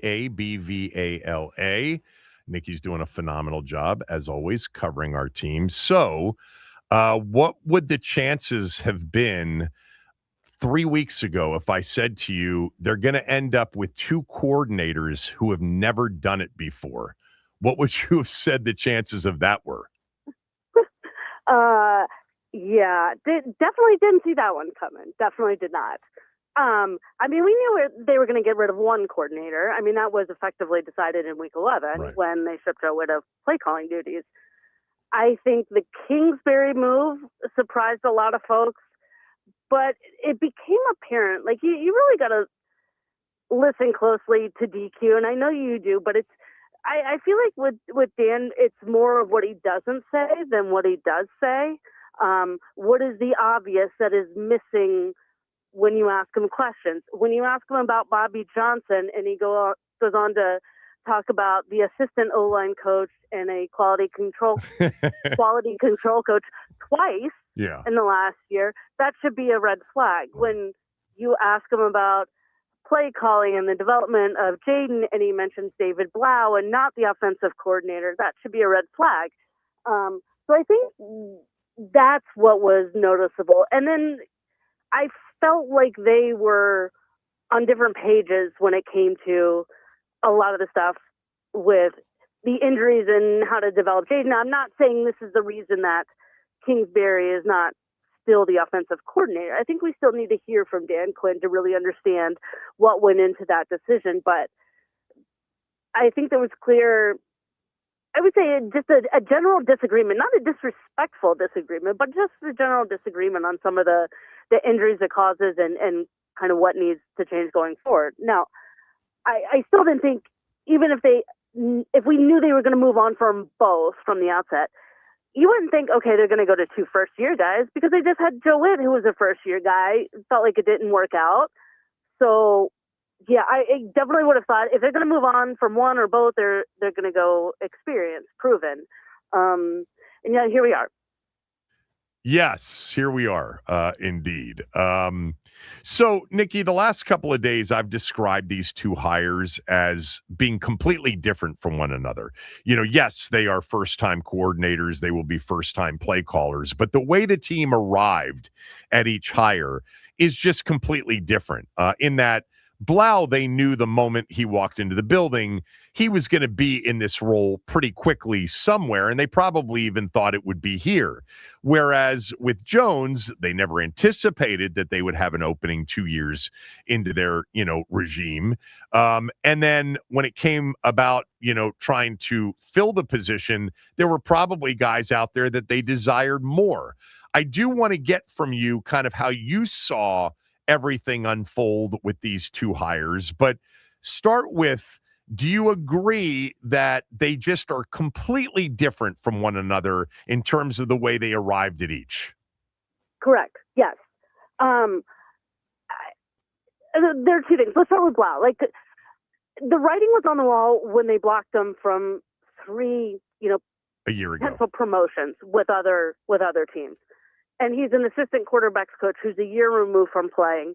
And not that this really matters, but it's not like he was a big name as a player. He played 5 to 7 games during his pro career. So they really valued him, and they really thought he was good for Jaden Daniels and the other quarterbacks in the room. And you could see that Jaden respected him. They could be both the brother type where they sort of banter pre-practice, but when they locked in, they locked in. So they really did value Blau, and they made that very clear from year one. So you knew that was going to happen. I don't know that most expected them to leap over being a full-time leading positional coach, leap over any play calling experience and get a job. But they value him, and Dan Quinn has said all along he doesn't want to see good talent, walk away. That was one of his regrets in the past. Okay, so there's Blau. Now let's go to Witt and replacing him with Durante Jones.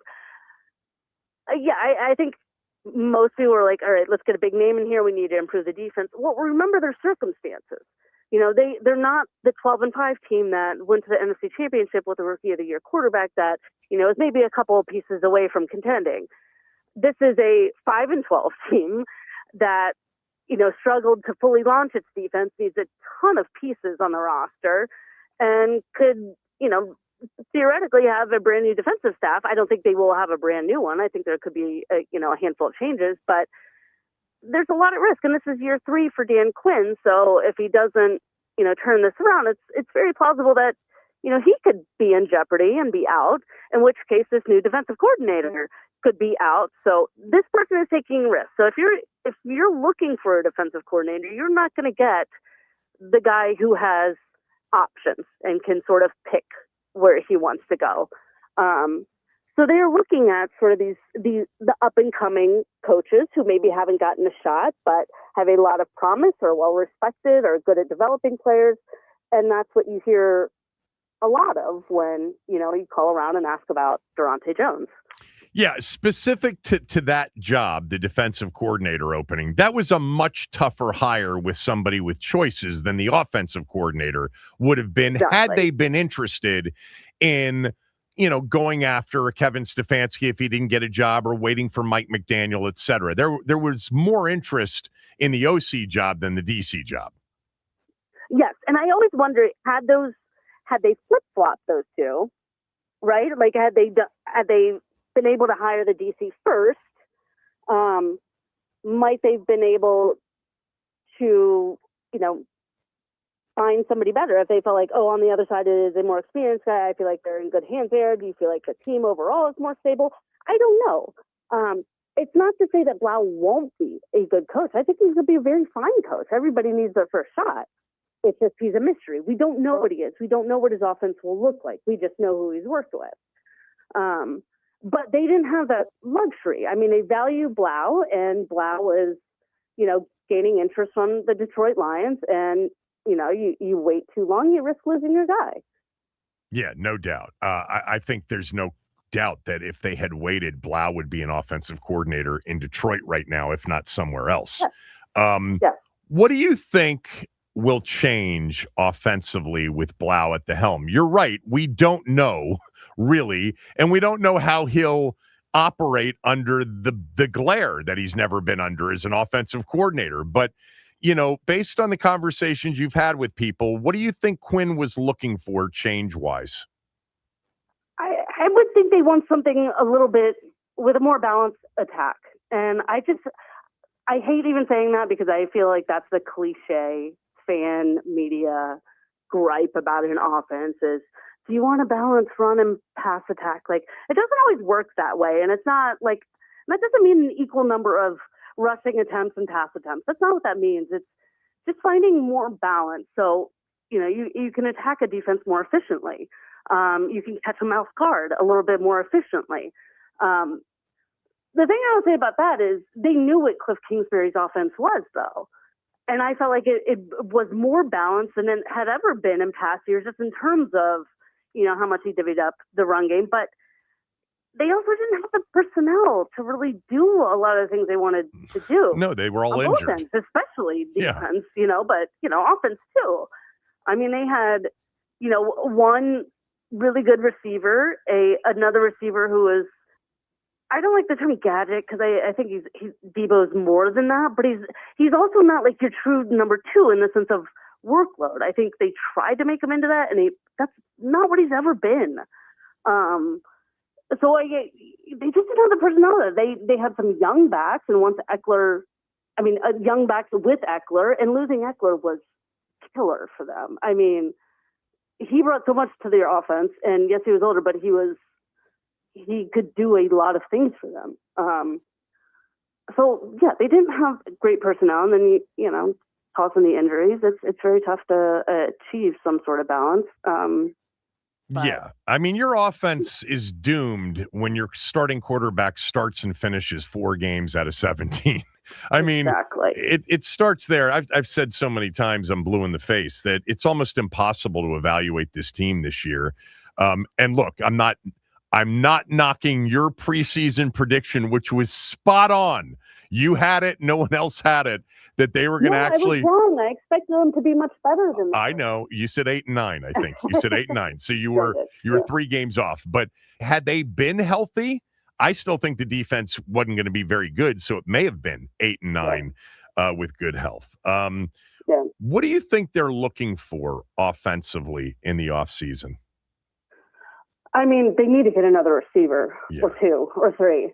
That group, I mean, I feel like there have been years where like, oh, they're deeper than they were in the past, but they've never been deep there. Not since I've been covering the team, which was started 2020. They've never been deep there. They need some key receivers. You've got to give them some targets. They need to get another tight end, a pass catching tight end. They had limited picks. I get it last year. Like, you can only do so much to a roster overnight, but they need another pass catching tight end. You need a successor to Ertz. Ben Sinnott, I think, can be a good player, but I don't think he's what they need right now. In terms of that role, I think, he can, he's developing, but he's not ready to take on that role. I didn't see it, and they didn't see it. Otherwise, they would have given him more reps. And then, a back, you need that workhorse. Whether you have a true feature back or you have a by committee, you need that sort of workhorse. And if you want somebody who's more dynamic, who can catch passes out of the backfield, fine, but you need somebody who can really stabilize that group. I liked the line. I love the move for Laramie Tunsil. It was costly, yeah, but that's the investment you got to make in finding a premier left tackle. And I thought he had probably one of his best seasons, and he's already been a 5-time Pro Bowler. I like what Chris Paul did at guard. Sam Cosmi was just working his way back from injury when he suffered the concussion. It sucks. But I thought Josh Connolly was starting to make progress. I like the line. It's just you gotta give Jaden some help around it. Yeah, no doubt. Defensively, what do they do with Bobby Wagner? I think you got to move on. Bobby's, you can't replace Bobby. Bobby is a very good tackler, exceptional leader, everything you want to kind of lead, relatively new group of guys, young guys. Like, he's everything you want in a coach and a leader, right? You're not going to be able to replace that in one guy, I don't think. But you also got to get younger on that side of the ball, and you need some help in coverage, and you need help in all 3 levels of that defense. A lot of help in all 3 levels. And if you have Bobby on the field, you're not getting younger guys on the field. It's just hard. The times that they started to get Jordan McGee involved more was late in the season, when they knew they were already out of it, sadly. You got to bring in some other guys there. That would be my choice. Will they do it? I don't know. I guess it depends on how many holes they can fill elsewhere. Like, if they feel like, okay, well, this is a bigger priority in getting an edge rusher. We absolutely need help at safety, which they do. We absolutely need a corner, which they do. Let's prioritize that, and then we'll address, a linebacker. But it may also really depend on what Bobby wants too. Maybe I didn't get the sense that retirement was right on the brink for him, but I could be wrong. I don't know Bobby that well. None of us do. Maybe he wants to go elsewhere, to finish out his career. We don't know that. So yeah, I could see him moving on from him. I also think they have a lot of work to do on that side. Offensively, I didn't ask you this, but you expect them to sign Laramie Tunsil to a long-term contract extension. Yep. So on defense, do you think they'll look at doing that with Frankie Louvu? I don't know. Possibly, sure. Yeah, I think anything's possible, but I don't know that he had the greatest season. I think you got a lot of work to do on defense, and I think you got to figure out your identity on defense first. I feel like last year with all the injuries, they weren't able to best use Frankie Louvu. I mean, to get his speed and, to be able to play multiple spots essentially is what you like from him, but you don't put him on the line for much of the time. That's not what he is. Right. And he wasn't terribly effective in that role. But they needed it out of necessity just because of all the injuries. They needed some help up front. But if you can get the right personnel around him, maybe he plays more like he did in year one. Because I think he's a very fine player. He just wasn't in the right spot. And it's not, I don't say that like they didn't know how to use him. It's just they couldn't use him in the right spot. So that would not be a priority for me this offseason. But that's not to say they won't do it. Who do you think they discovered this year? It doesn't have to be one person, but I mean, there are a couple that come to my mind, but I'm curious as to who comes to your mind. Somebody that they didn't think of really was going to be a contributor, a significant contributor. And that player, by the way, is an unrestricted free agent, and they're going to go after to try to keep. Does his name start with Treylon? That's one. And with Burks? Yeah, 100% on Burks. And there's one on defense that comes to mind for me, too. Jacob Martin. Exactly, those two. Yeah, I could see them re-signing Jacob Martin. I don't think he's your feature pass rusher, though. No. He's a rotational. Your rotation. Yep. Yeah, and I think that's what they signed him initially to be. As more of that rotational guy to help out, and like the others, he was used more out of necessity. And to his total credit, like he came through big. Like he put up big numbers. But I don't know that should be his natural position or his natural workload. But yeah, I give him total credit. He really came through big, and he deserves another contract. I thought Treylon Burks was very good. I thought he was, a welcome surprise. And I shouldn't say surprise because he's first round pick. Like, right. Teams knew what he was coming out. He just wasn't able to get there because of injuries and other reasons in the past. But he proved to be very good for this team, and much needed. They need, maybe he can develop into that number two, maybe more, because you got to think like Terry's really, based on his contract, he's really guaranteed one more year here. Exactly. And then what? Then you got, they're likely to move on, or they got to rework that contract, because there's no way I can't see him taking on the cap hit that they've agreed to at this point. So exactly. Nikki Jabvala, everybody, joined me on my podcast yesterday. Yeah, that receiver situation, they got to get young there. They have to find somebody else other than Terry to be effective next year. But what Nikki just said is true. That contract extension at the end of the summer was essentially a one-year contract extension, and that's what he's playing on this coming season. And then after that, unless he has one of the great seasons in the history of the franchise, they're not going to absorb the cap hits or the cash outlay, I don't think, moving forward with the contract that they signed with Terry. They can get out after this year, which is why it makes it a one-year deal. They gotta find other receivers, and they got to get better in terms of their young receivers. Burks is a distinct possibility to be signed as a free agent in this offseason. All right, when we come back, John Wall night tonight at Capital One. Wizards are playing the Bucks. I had a conversation with John a couple of months ago, and I'm going to play some of it back for you because it was one of my favorite conversations of the year. John's excellent in media now, and he went down memory lane on his time here in D.C. So you'll hear John Wall with me next.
Tonight's John Wall night at Capital One Arena.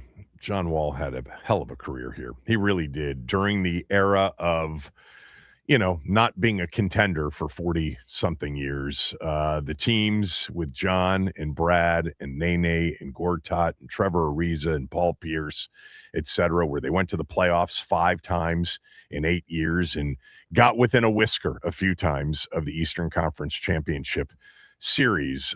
John Wall led the way. I've had John on the show a couple of times, had him on my podcast over the summer, and he was so good in just talking about his time here. And that's where we started. I asked him, of the teams that he played on, which of those teams was the best? For me, I feel like the best team I played on was 16, 17. I mean, we was right there when we took Boston to 7. I think that's the best team I played on. But I feel like we had other great teams too. I mean, like I feel like my first year with Trevor Ariza, when I first made the playoffs, I think that was a great team also. But I think at the time, me and Brad wasn't the players we wanted to be at the time. We was learning how to be stars, learning how to be great in the NBA, and learning how to do well in the playoffs. So I think that was our first hurdle to understand how good we could be. And then I think my second team I would say would be the year we had Paul Pierce. Just his mentality of being a vet coming in there, teaching us what really work was every day, and basically just giving me the confidence, like every time you step on the floor, you're the best player. And that's what I felt like every time I was out there with Paul. It was just devastating. I broke my hand game 1 that year in the playoffs, but we still had the opportunity to come back and win. I mean, we 1 rebound away from going up 3-2 in Game 5 in Atlanta after I blocked Dennis Schroeder's shot. And then we lose Game 6 at home. I mean, just didn't make some shots down the end. But I feel like those are my good teams. I mean, I had a lot of great vets throughout my career, but I feel like those are my top 2 teams.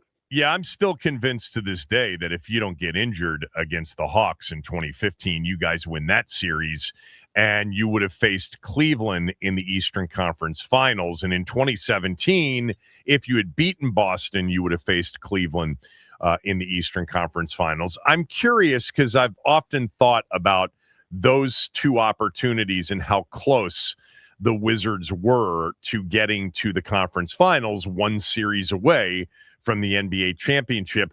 Which of those 2 teams do you think would have had a better chance against the 2 Cleveland teams, the 2015 Cavs, the 2017 Cavs? Would you have given either one of those 2 teams a chance? And of those 2 teams, which team would have had the best chance of pulling off an upset and getting to the NBA Finals? I think for me, I would say 2017, just because of the player I was, the player Brad was. I feel like everybody was just at a different level. I think even when you go back to that, you know what I mean, Marquise Morris, remember, we forget he got hurt Game 1.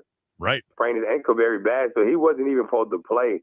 So I think 2017 we would have lost because even though I think we still probably would have lost the series, it would have been a great series, but he wouldn't even been able to play in 2017 because he barely got through that Game 7, going through the 7 games against the Celtics. I think 2015 probably a better chance because Keith was hurt and we had Paul Pierce. So I think, like, you know what I mean, he wasn't afraid of Bron. He had battles with Bron. Not saying he was the same player. He's well with the Celtics, but you know what I mean, Bron had respect for him, and I think that would have helped us a little bit. Yeah, I always felt like the 2017 team may have had a chance. I mean, you guys would have been a big underdog, but you had played Cleveland well that year. I think that was the year where LeBron had that ridiculous 3 in Verizon Center to force overtime, and it stopped, a pretty lengthy winning streak. But I wanted to ask you about the 2 coaches that you played for here, because they couldn't have been more different, Randy Whitman and Scott Brooks. Describe the differences between Whitman and Brooks. I mean, Scott Brooks was more like he was just free flowing, letting the players do what they want. You know what I mean? He had his structure, he had his play. But, you know what I mean? He looked at, not saying me and Brad or Kevin Durant and Russell Westbrook, but, when it got down to like the 4th quarter, he let us control the game. Like, we picked what we really wanted to run. I mean, Randy Whitman's more like an old school type of coach. Learned a lot from Flip Saunders and that pedigree he had. They both was great at what they did and what they excelled in. Randy was more just an old school mentality, and Scott Brooks was kind of the new school mentality. You know what I mean? Like free flowing, a lot of pick and roll that you do what you do. More so Randy Whitman. We had a lot of plays for our 4-man, our 2-man. And I ran the show, you know what I mean? But he was more in control of a lot of things. But they both helped my career get to where I wanted it to be. Is it fair to say, because I always felt this way, that Randy was an excellent X's and O's coach compared to Scott Brooks? Yeah, I would say that. Yeah, Scott Brooks, he's more so like just got the offense going the way he wanted it going, you know what I mean? But Randy Whitman's more like, you look at most of the old school coaches, they're great at X's and O's, you know what I mean? That's what they predicated bread and butter was off of back then, you know what I mean? With us, when Scott Brooks was coming around the time, it was more so when the game was evolving and changing, you know what I mean? It wasn't so many plays. There was a lot of up-tempo, a lot of pick and rolls. We had a couple hit sets right here and there that we would run, but it was a little bit of different how the game was controlled. You could tell how the game is going now. You mentioned a guy's name that I used to talk about all the time, and that is Trevor Ariza. I thought he was an integral part of that first team. You and Brad were, playing for the first time. Nene was on that team. Martian Gortat was on that team. And, Ariza left after that first year. And I know that Paul Pierce eventually came in. There was the chase for Durant, remember, in the offseason that wasn't necessarily a realistic chase. How much did you think that you guys ultimately missed Trevor Ariza after playing, at a high level, both ends of the floor for you guys in that first playoff year? I think we missed him a lot. You know what I mean? Don't get me wrong. We got Paul that had like the closing mentality for us to help us like have a closure at the end of that time. Me and Brad wasn't at the level of closing yet. We were still figuring it out. I think what he brought to us like veteran presence is the same thing Trevor brought. It was just more on a different mindset. But I think just Trevor being younger at the time and what he brought to us defensively helped us out on a different level. You know what I mean? Knock down, shoot in the corner, slash, and make those plays. What Paul brought was a different dynamic. They both were great and both great veterans for us. But it was a big dynamic. And that's one thing I always was questioning and wondering is like when we made that run with Trevor, like why we didn't bring him back. You know what I mean?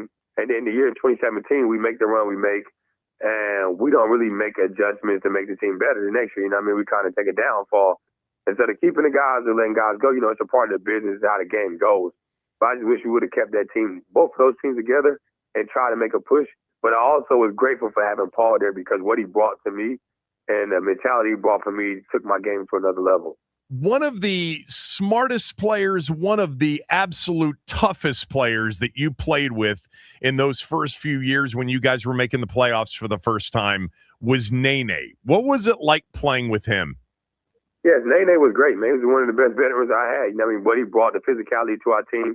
I think we know we have Nene. We didn't back down from nobody. No. He wasn't backing down for nobody. Right.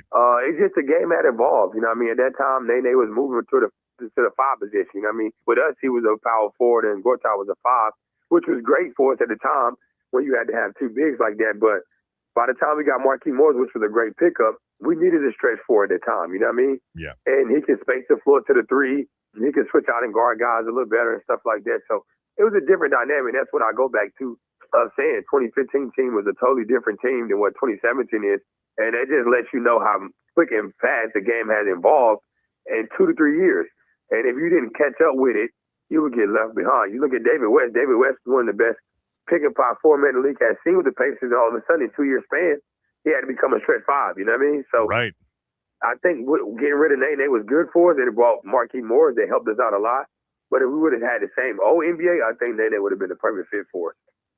A really interesting point about David West. We're talking, of course, to John Wall. So you had, I think, a signature moment, and I think you had an all-time game. Look, there isn't a lot to choose from in the history of this franchise when it comes to playoff games, but I'm old enough to remember the 70s Bullets. I was a kid, and I was into those teams. And I've referred to your Game 6 against Atlanta to close them out in 2017 as one of the 2 or 3 greatest playoff games played by a Bullet or a Wizard ever. What do you remember about that night? Just to be honest, that whole series, man, we talked about earlier, when we had Paul in 2015, I break my hand Game 1. I was devastated. I feel like we could have beat them that year. I feel like that was opportunity. Right. And I just remember, when they beat us and guys from the Hawks was posting pictures on Instagram, and I was like, okay, I'm going to have opportunity to get back to them. So, when we got them game first round that year, I was like, okay, this is payback. And like I told them, I'll be back soon. And I came back and, I remember that whole scenario. Like I probably think we was up maybe like probably like 8 or 9 when I got subbed out. I got subbed out for like a minute, 2 in the fourth. Yep. I came back in. Brad tried to make a play, sprained his ankle through the shoulder. I chased down, got a block. That could have cut it to like 1 or 3. And after that, I just went on a scoring spree. Like, I got to my bread and butter. And it was just trying to find the mismatch he wanted to pick and roll. They wasn't trying to switch. Then I was getting to the elbow, making my shot every time, or making the right play to Otto for a 3 or Marquise Morris for a roll or Brad for a shot. And just closed it out. I think I had like 20-some points in the fourth quarter. You scored 19 in the fourth quarter, 17 of the final 19, 42 points, 8 assists, 4 steals. The block on Schroeder, you had actually 2 blocks in that game. You completely took over that fourth quarter. And the way was something about the way you just described it. I always felt, John, about your game that if you got consistent, especially when teams played under the screen or played drop coverage, you would be impossible to guard. That was kind of the last part of your game that came around, right? It was your jump shot. Yeah. Tell me about that process to get it to where on a big stage in Game 6 of the conference semifinals, they kept going underneath and you kept drilling it. Well, yeah, you know me, my whole life I never had to work on my jump shot or use it because I was so fast and athletic, right, quicker than everybody. So I got wherever I wanted. You know what I mean? I had a little stretch in college where I had to use it a little bit, but it wasn't too much because we were so great in half court. And early on in my career, you know, I had Sam Cassell, a great coach that was helping me master that. But it was things I had to work on myself. And don't get me wrong, I always worked on my game every year, every day that I could. But I never had to really use it because I was still able to get to wherever I wanted. So then I see, you know what, for me to evolve, to make this team better, to make a deeper run and make my game excel to what I want to be, an all-star, all-NBA type of player, I have to be able to knock down a mid-range jump shot. And that was the bread and butter. So I got to it in that year. That was probably my best year in the league because guys couldn't go on it no more. And I was able to get to my spots, and that made my teammates' job a lot easier. And, yeah, they kept going under, and I was making a shot. Your signature moment, that was your signature game for me anyway. I think it was your, do you agree that that's the best game in terms of the postseason of your career? Yeah, for sure. I would say that because we got the win. I mean, the only other game I would say I had better than that was probably game 1 or game 2 in Boston. I think me and Isaiah Thomas went at it. I think overtime. I had like 40-something, like 10 assists, 12 assists. But we didn't get the win, so I won't count that one. So I definitely would count the Hawks series because it meant so much to me from being injured 2 years before that. And just me telling a lot of my rapper friends and fans in Atlanta that was courtside, I was like, I'm going to end up with like 35-40. We're going to get the win. That's what I told him after I made the first. You can see me. Yeah, Julio Jones was there. Julio Jones, Quavo, Pee Wee Longway, Gucci, all them. And I was like, I'm going to get 35-40, I'm going to get the win. I'm telling them that. And shit, I got it done. So that probably is my best playoff game for sure. All right, well, so the signature moment is Game 6 against Boston. I'm agreeing with you. That forced the Game 7. You jumped up on the table and screamed, "My town."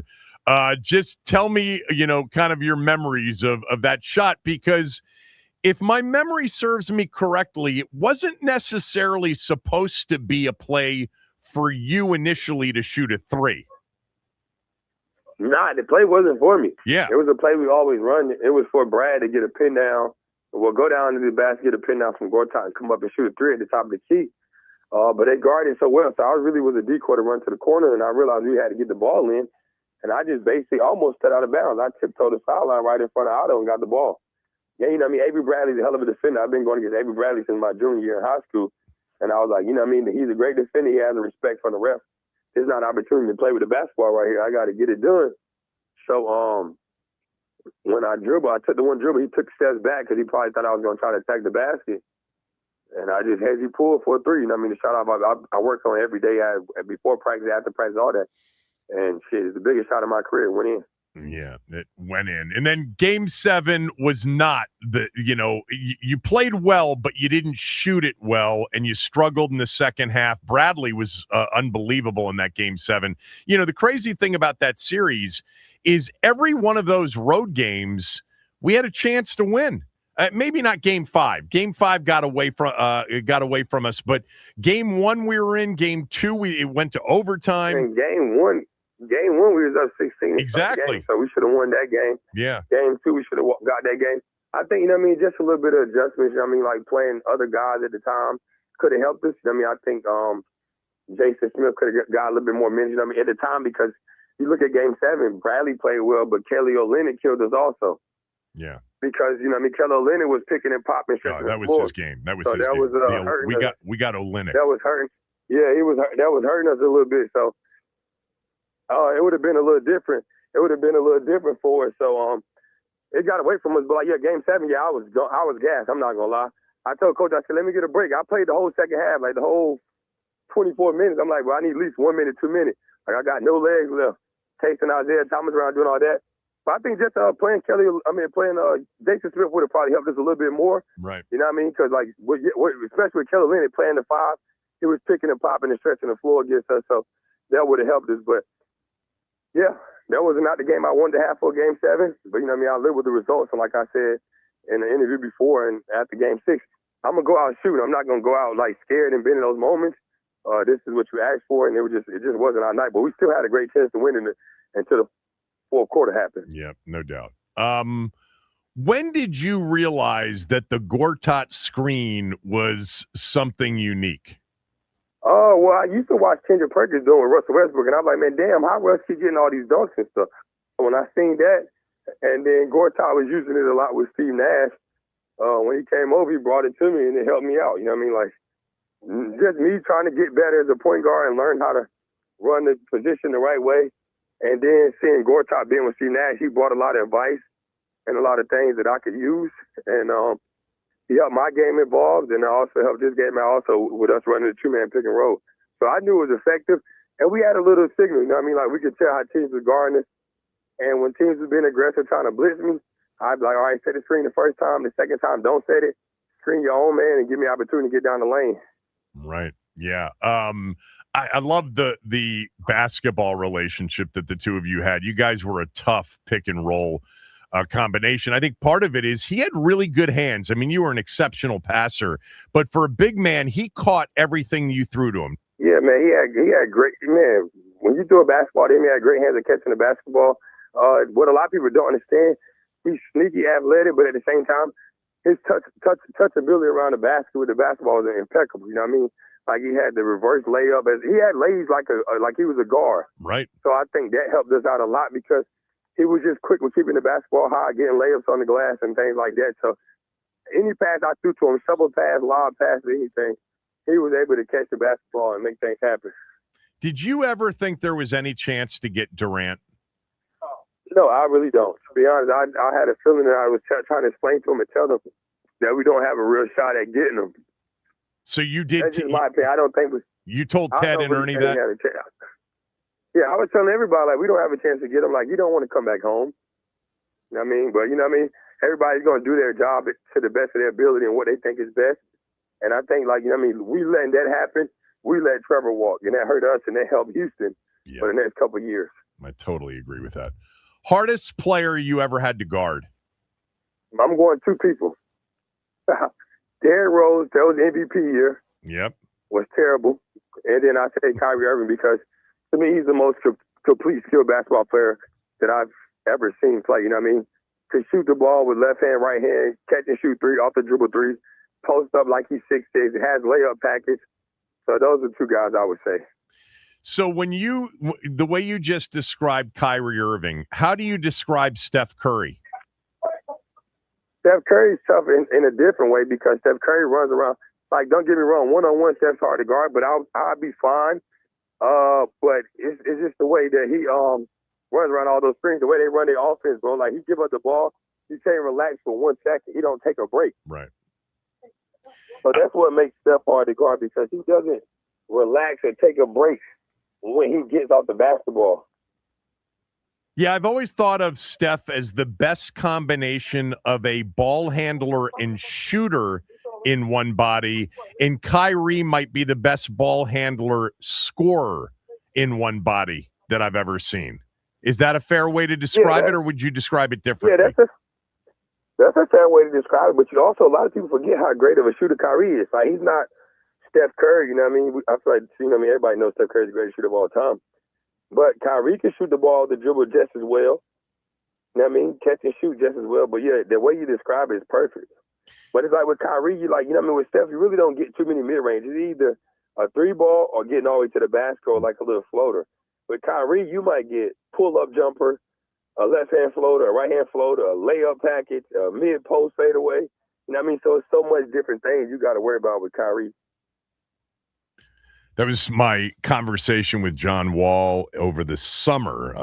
We'll get him back on the show during the season, especially when we approach kind of the postseason and get his thoughts on that. He is a basketball junkie, always has been, loves the game, and has a great memory of his days here. Tonight, John Wall night at Capital One Arena against the Bucks, and he's worth honoring. It was, look, the years have been bleak, since the franchise was a legitimate good one and contender because of two homegrown, really good players in John and Bradley Beal and the supporting cast they put around them. I enjoyed those years. They won playoff series. They were close to getting to the Eastern Conference Finals. Truth is, with Gil and Karan and Antoine, they were so bad defensively that they never really had a legit shot of advancing much further than where they did. All right, we got a couple of things to finish up the show with. We'll do that next.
Something I missed from the other day, and that was Von Miller on his podcast called Free Range, talking about where he wants to play next year. Next year, this Denver Broncos team is going to be scary. And I think that's where you enter Von Miller. Hey, if you win a Super Bowl in 2 different eras, that'd be something crazy. I'm not throwing anybody under the bus, but that play at the end of the game where Drake May rolled out for the bootleg and got the first down, I think Von makes that play. I think I'm not pointing fingers at nobody. I'm just saying me. I'll make that play. And maybe the Broncos get another chance at the ball when Von makes that sack. Everybody goes great. Von's doing it. Oh, it's bad. Oh, the Von. So Von wants to go back to Denver. I understand. Didn't he say right when the season ended he wanted to stay here? He loved it here, wanted to play here next year. They need young edge rushers, plural. 2 of them in this offseason. Done for the day. Chris Russell's next.